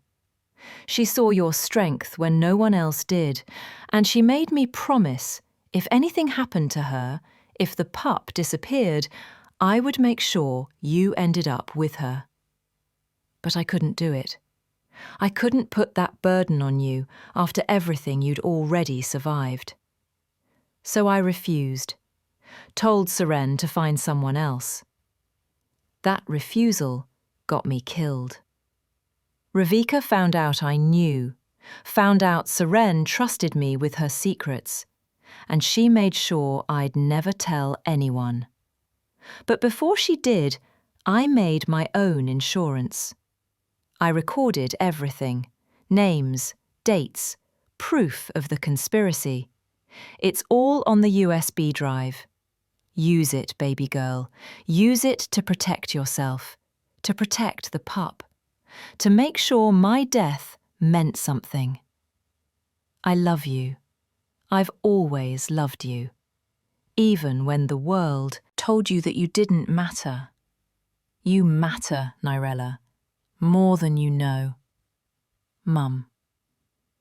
The letter falls from Nyrella's hands. Tears blur her vision.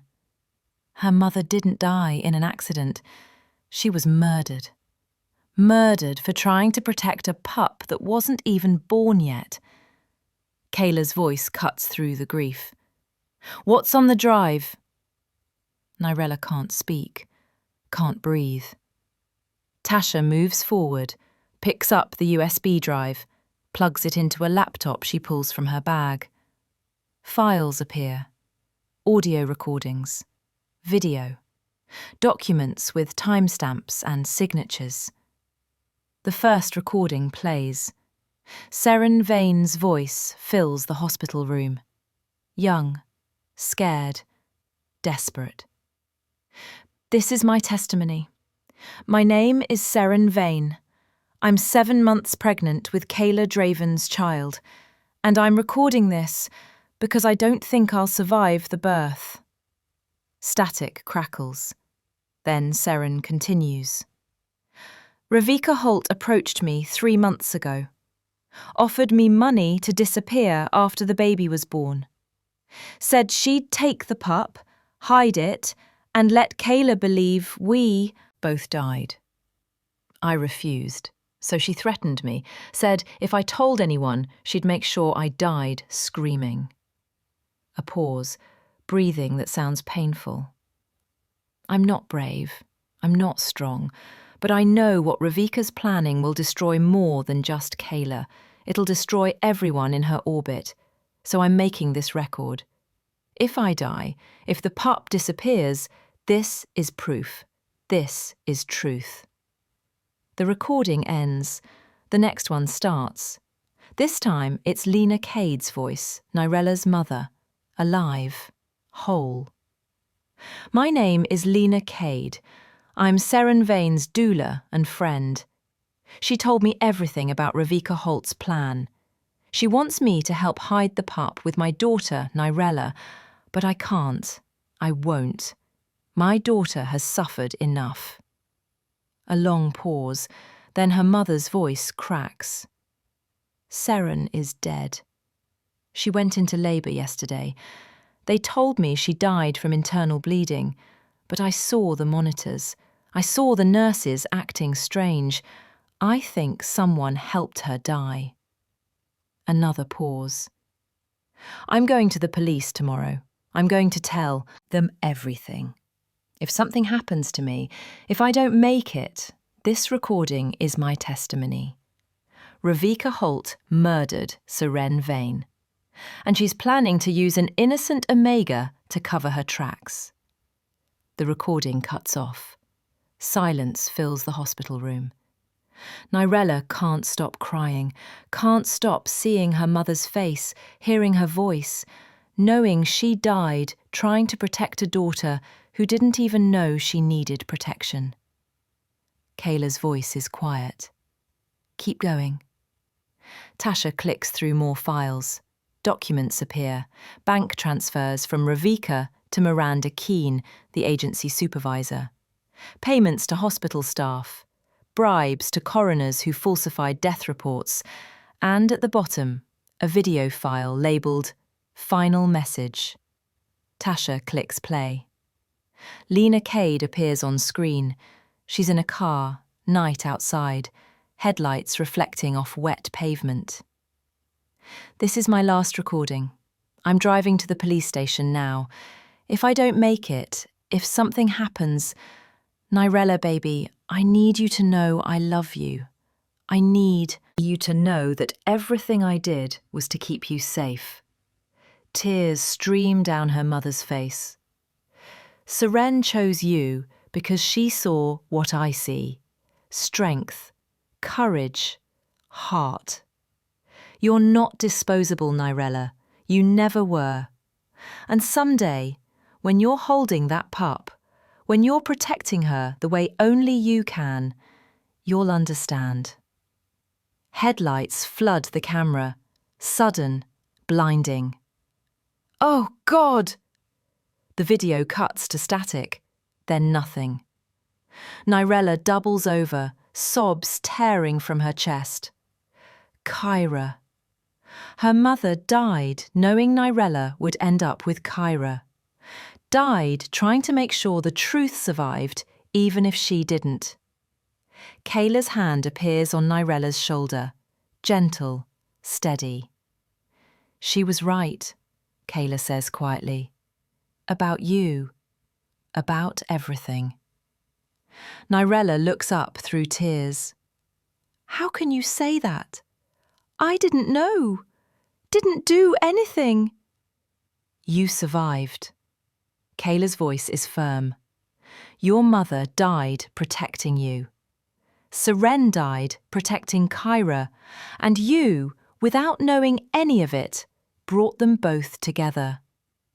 That's not accident, that's fate. I don't believe in fate.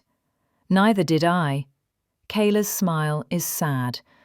Until an Omega accidentally texted me asking for baby formula and changed everything. Tasha clears her throat. This recording, it's enough. Enough to bring Ravika down legally. Enough to expose the conspiracy. We don't have to fight.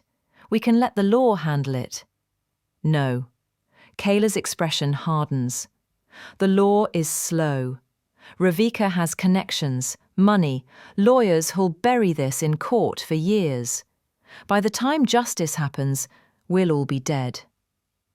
Then what do you want to do? Kaela looks at Nyrella.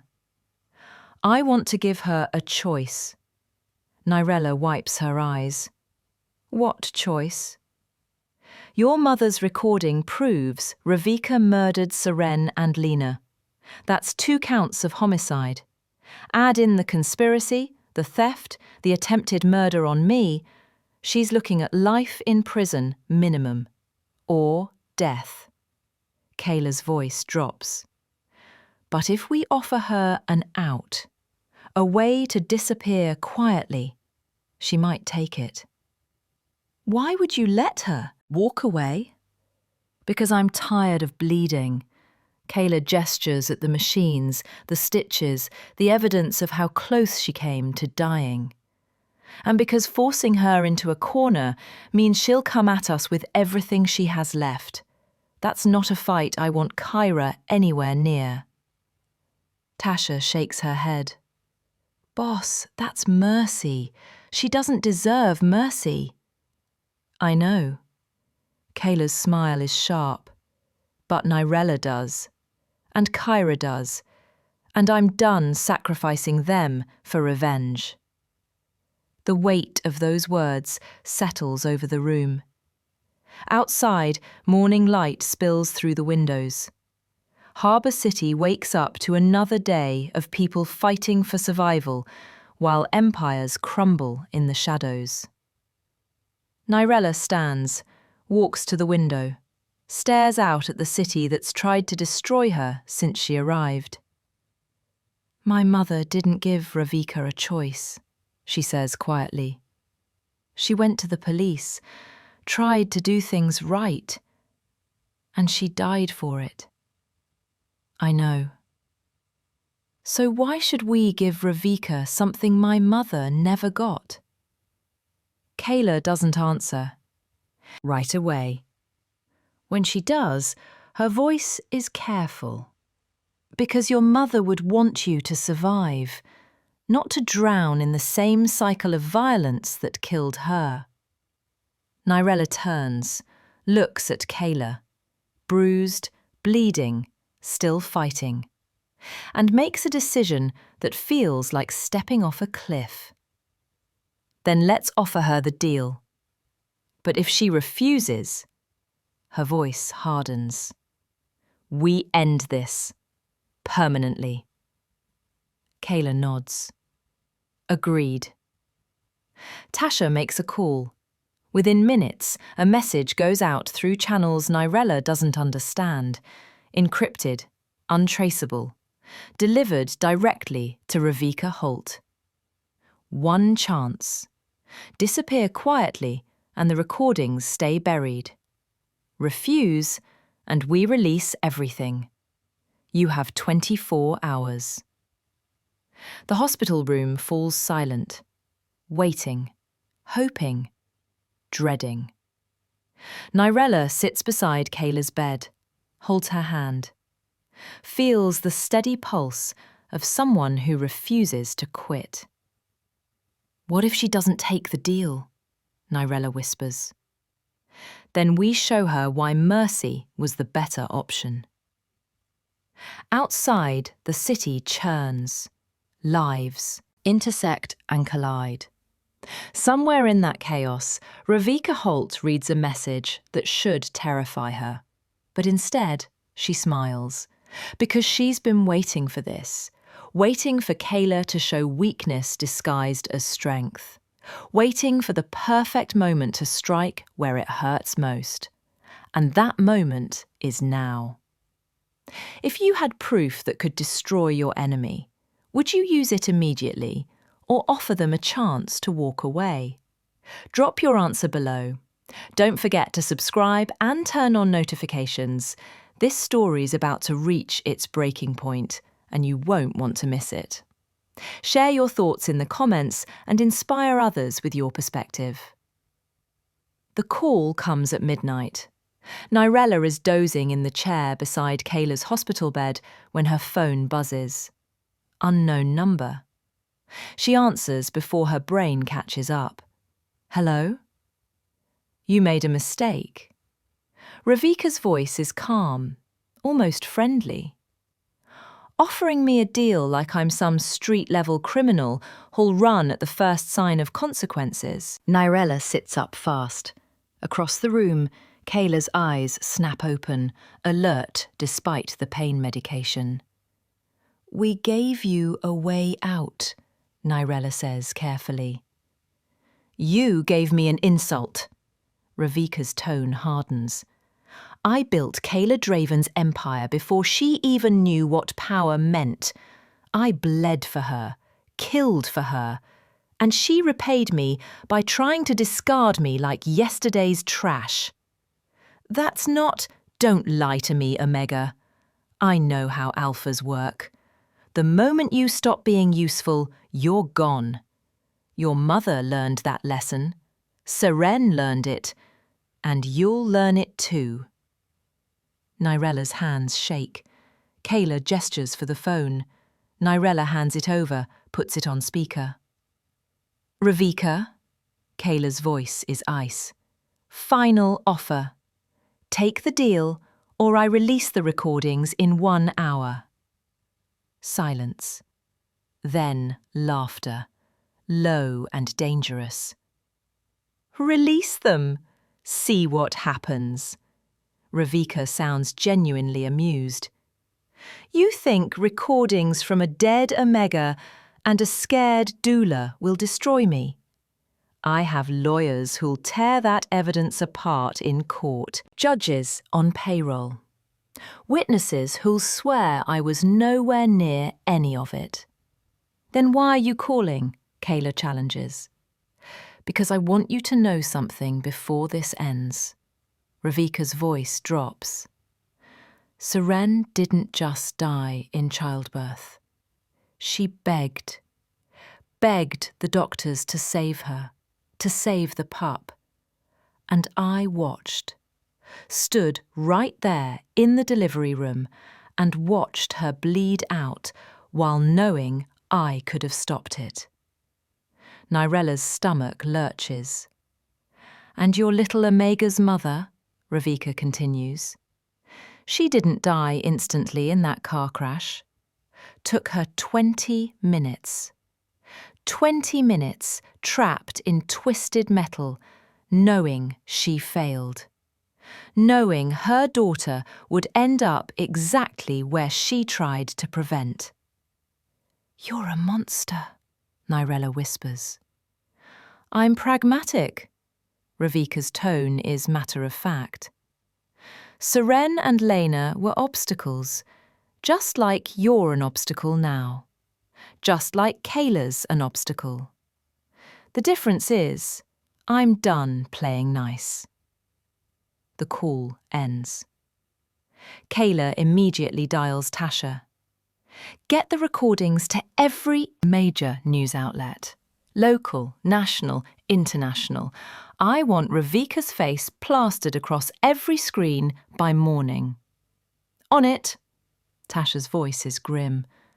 But boss, if she's calling to taunt you, then she's planning something. Kaela's jaw tightens. Double security on Nyrella and Kyra. Lock down the hospital floor. No one in or out without full verification. The hospital transforms within minutes. Guards appear at every corridor. Security checkpoints multiply. Doctors and nurses get scanned, questioned, cleared.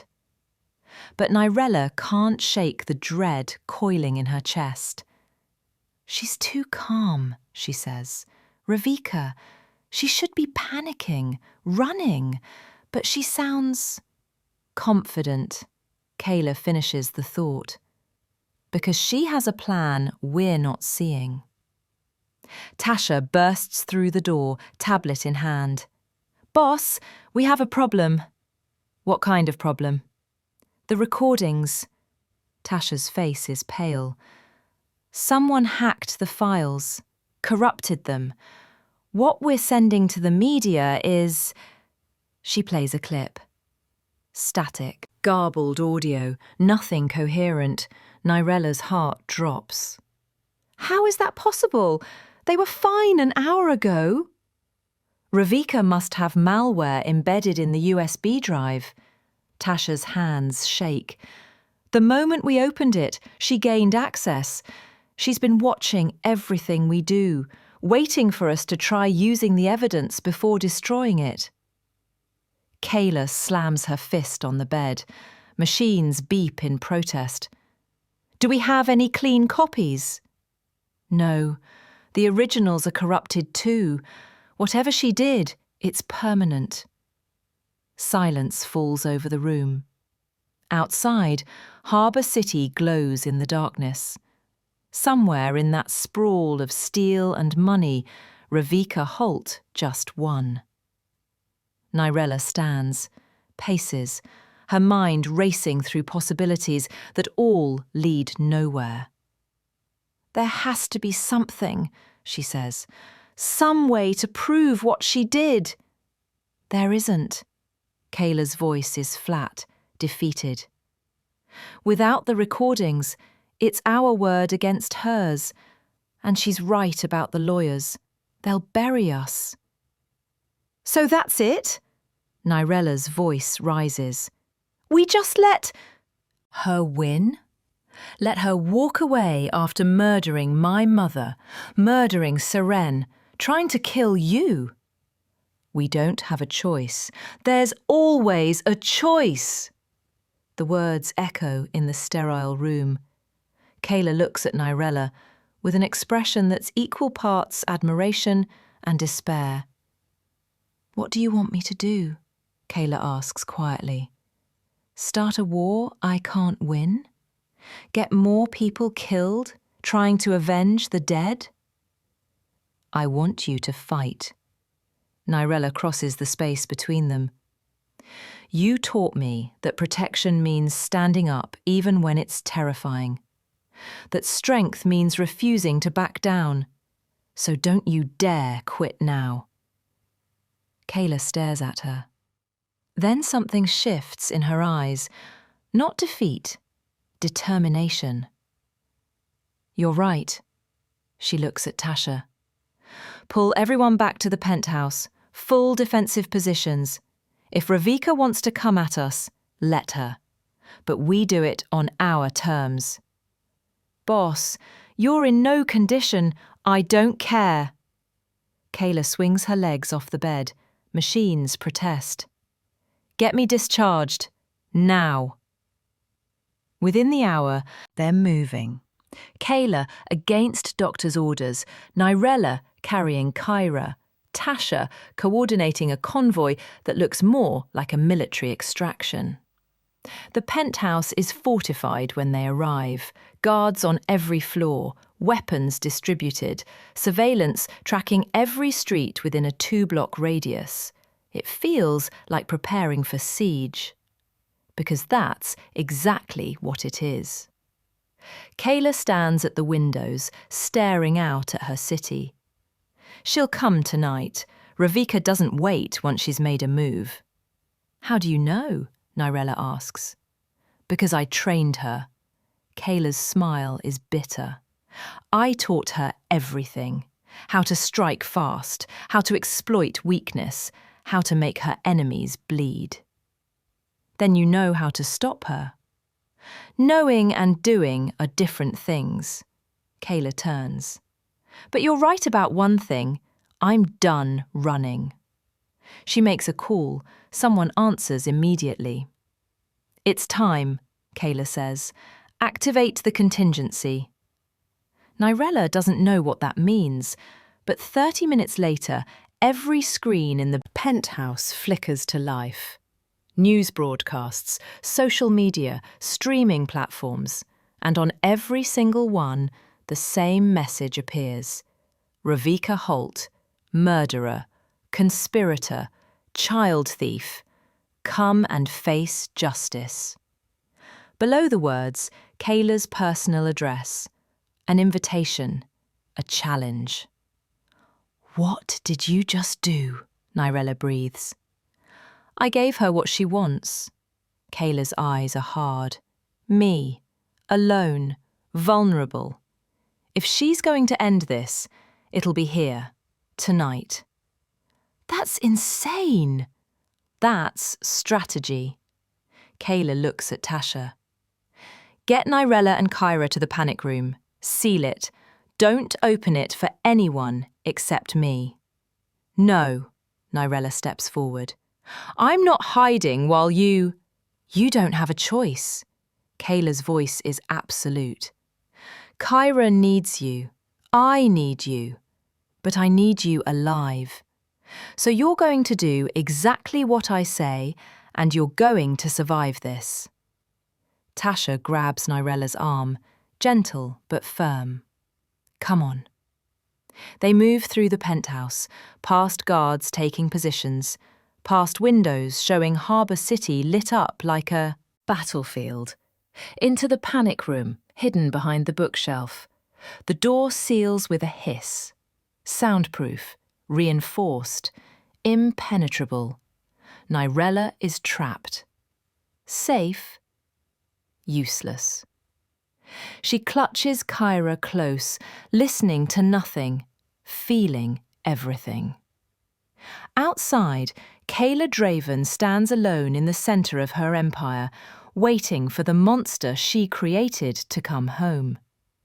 And across the city, Ravika Holt sees the challenge, sees the address, sees the perfect opportunity to end everything. She gathers her weapons, gathers her people, and heads toward a confrontation that can only end one way, with blood on expensive floors and empires burning to ash. When you're faced with an enemy who knows all your weaknesses, do you hide or stand your ground? Tell us what you'd do in the comments below. Subscribe now and turn on notifications. The final chapter drops next, and you won't believe how this ends. Share this story and let's keep the conversation going. Your voice matters.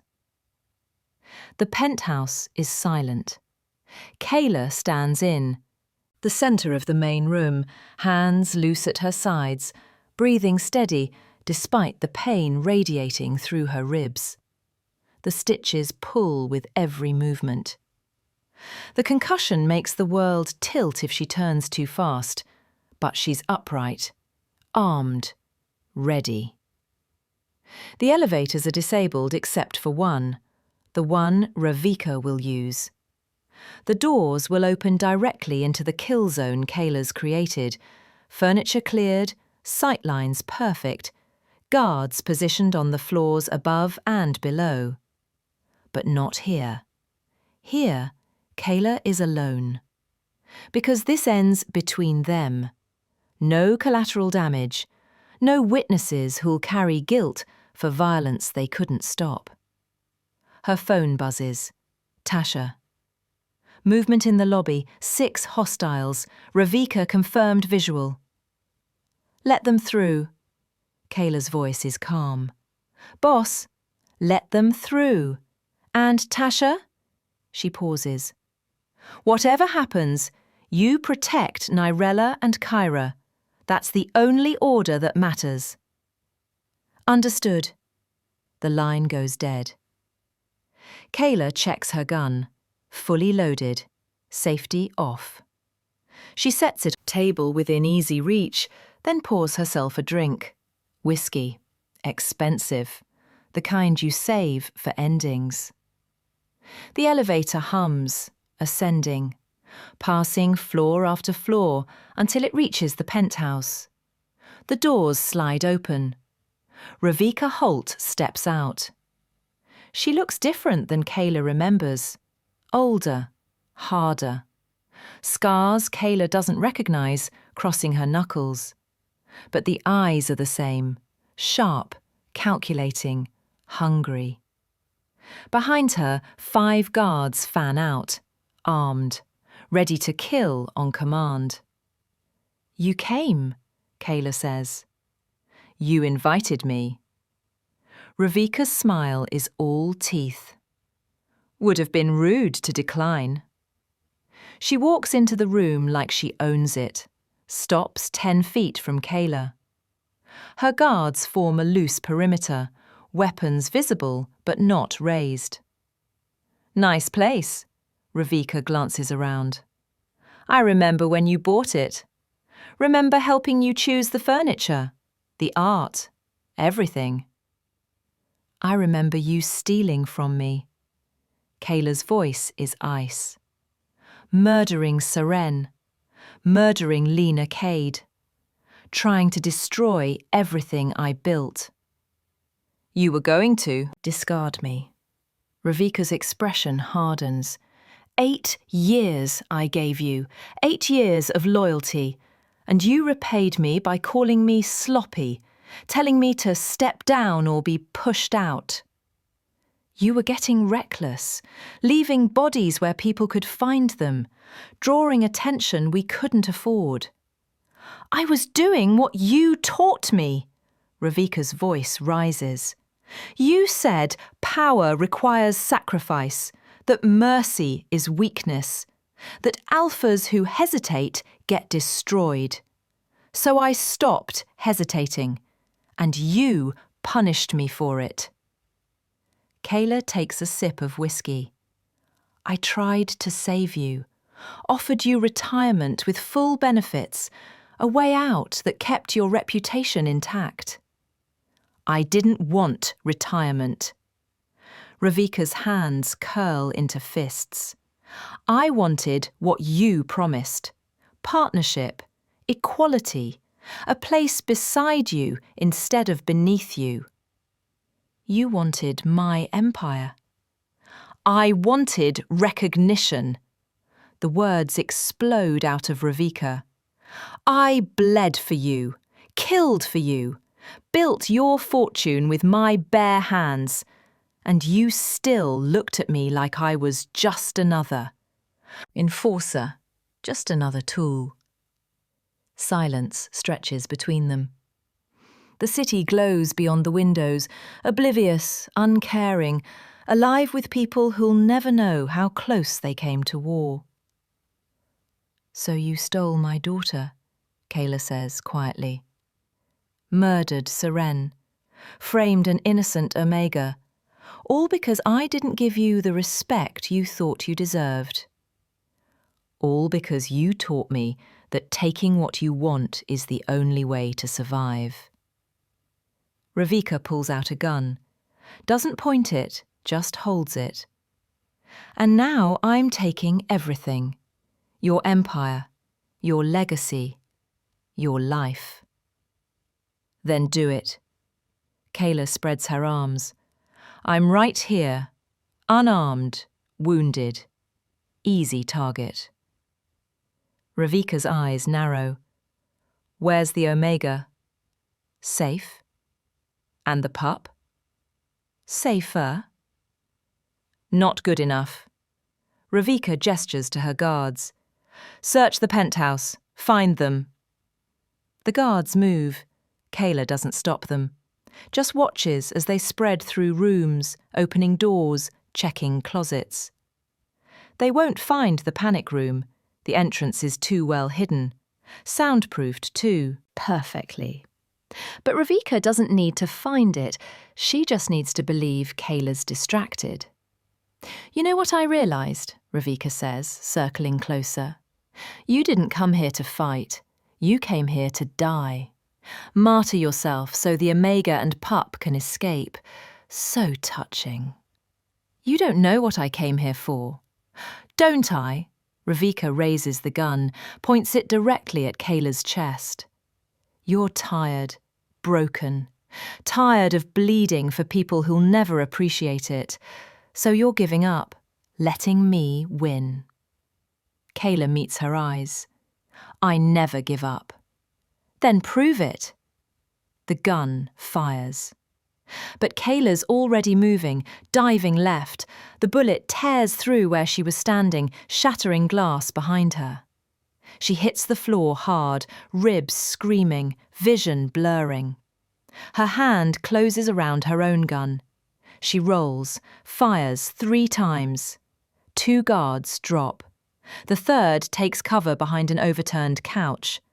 Ravika fires again. The shot goes wide. Kaela scrambles behind the kitchen island, breathing ragged, pain clawing up her spine. "You're slow," Ravika calls. "Wounded, dying. Just give up and make this easy." "Easy isn't my style." Kaela throws a glass. It shatters against the wall. Distraction.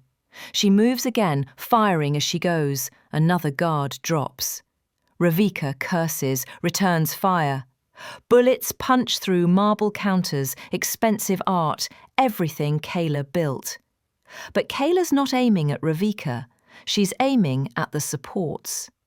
The penthouse is designed to collapse in sections if needed, emergency protocol for evacuation. Most people don't know it exists. Kaela knows. She fires at the marked joints, once, twice, 3 times. The floor groans, creaks, then a section gives way. Ravika's remaining guards fall through into the apartment below. Their screams cut off as steel and concrete crush them. Now it's just Ravika and Kaela. They stand on opposite sides of the ruined penthouse, guns raised, both bleeding, both refusing to quit. "You destroyed your own home," Ravika says. "For what? An Omega who'll leave you the moment she's safe. A pup who'll never remember you." "For the chance to make things right." Kaela's voice is steady. "Something you'll never understand." "Right," Ravika laughs, bitter and broken. "There's no right in this world, just survival. And I survive better than you." She fires. Kaela fires. Both shots hit. Ravika staggers back, blood blooming across her shoulder. Kaela drops to one knee, hand pressed against her side, where a new wound leaks red. They stare at each other across the wreckage.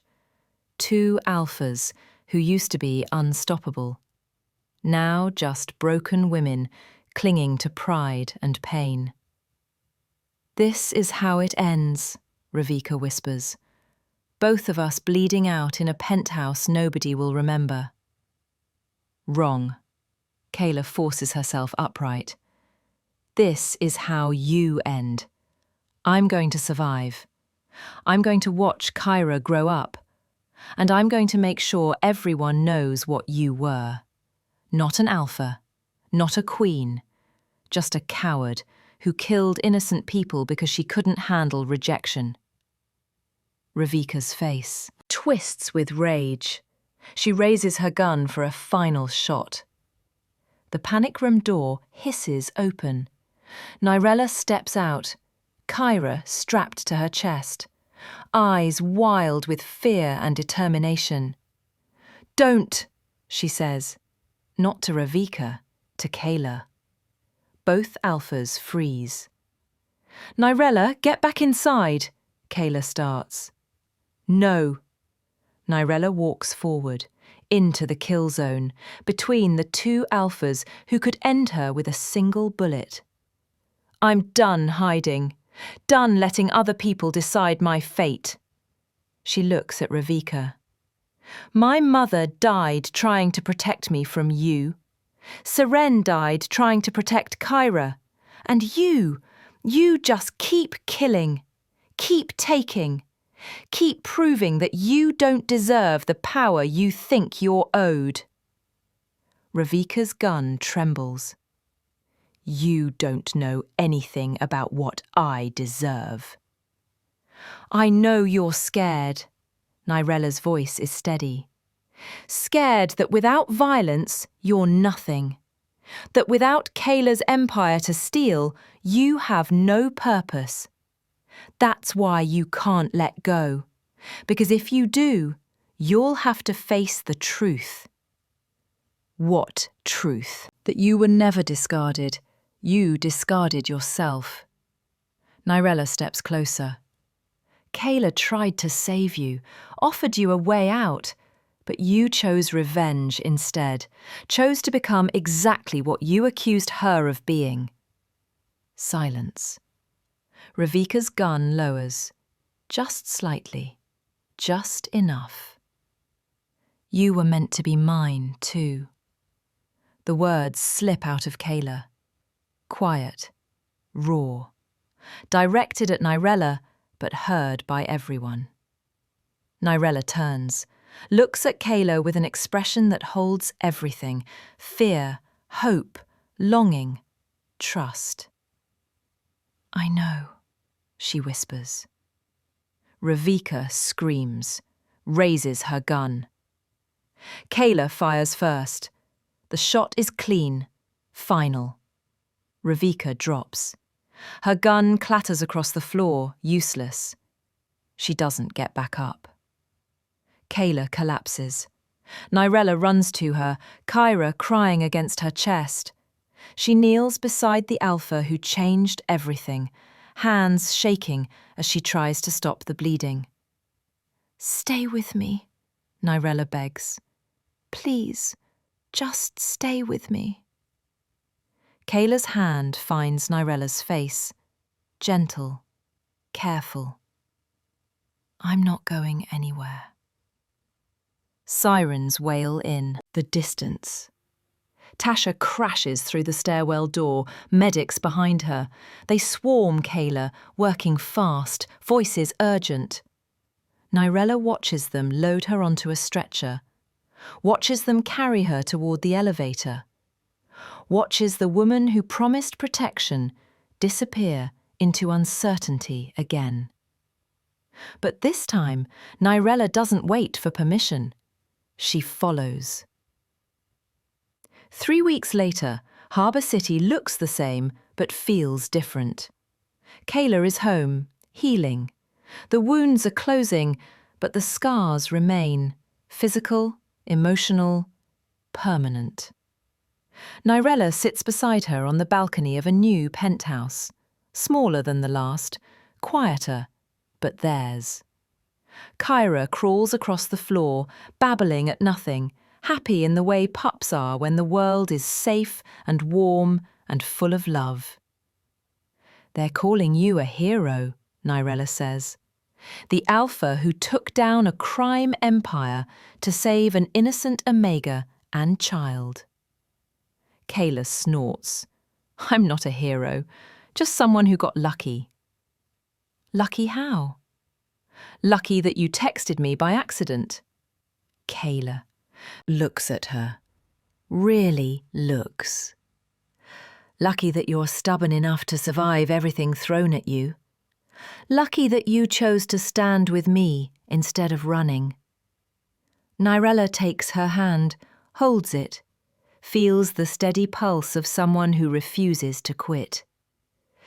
You were never just her protector, Kaela says quietly. You were meant to be mine, too. The words from the battle, the truth that changed everything. Nyrella leans closer. I know. They sit in silence, watching Harbour City glow in the twilight, watching Kyra discover her toes, watching a future unfold that neither of them expected, but both of them earned. Somewhere in the city, life continues. Empires rise, empires fall. Mistakes trigger destinies. And sometimes, accidents are the universe correcting course. This is the end of part 1, but the story continues. Kaela, Nyrella and Kyra's journey is just beginning. What happens when the past isn't as buried as they thought? When new enemies emerge? When love and protection collide in ways that change everything?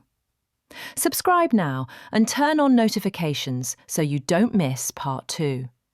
Drop a comment telling us what you thought of this story. Your words inspire us and others. Share this with someone who needs to hear that even accidental moments can lead to something beautiful. Thank you for being part of this journey. We'll see you in the next chapter.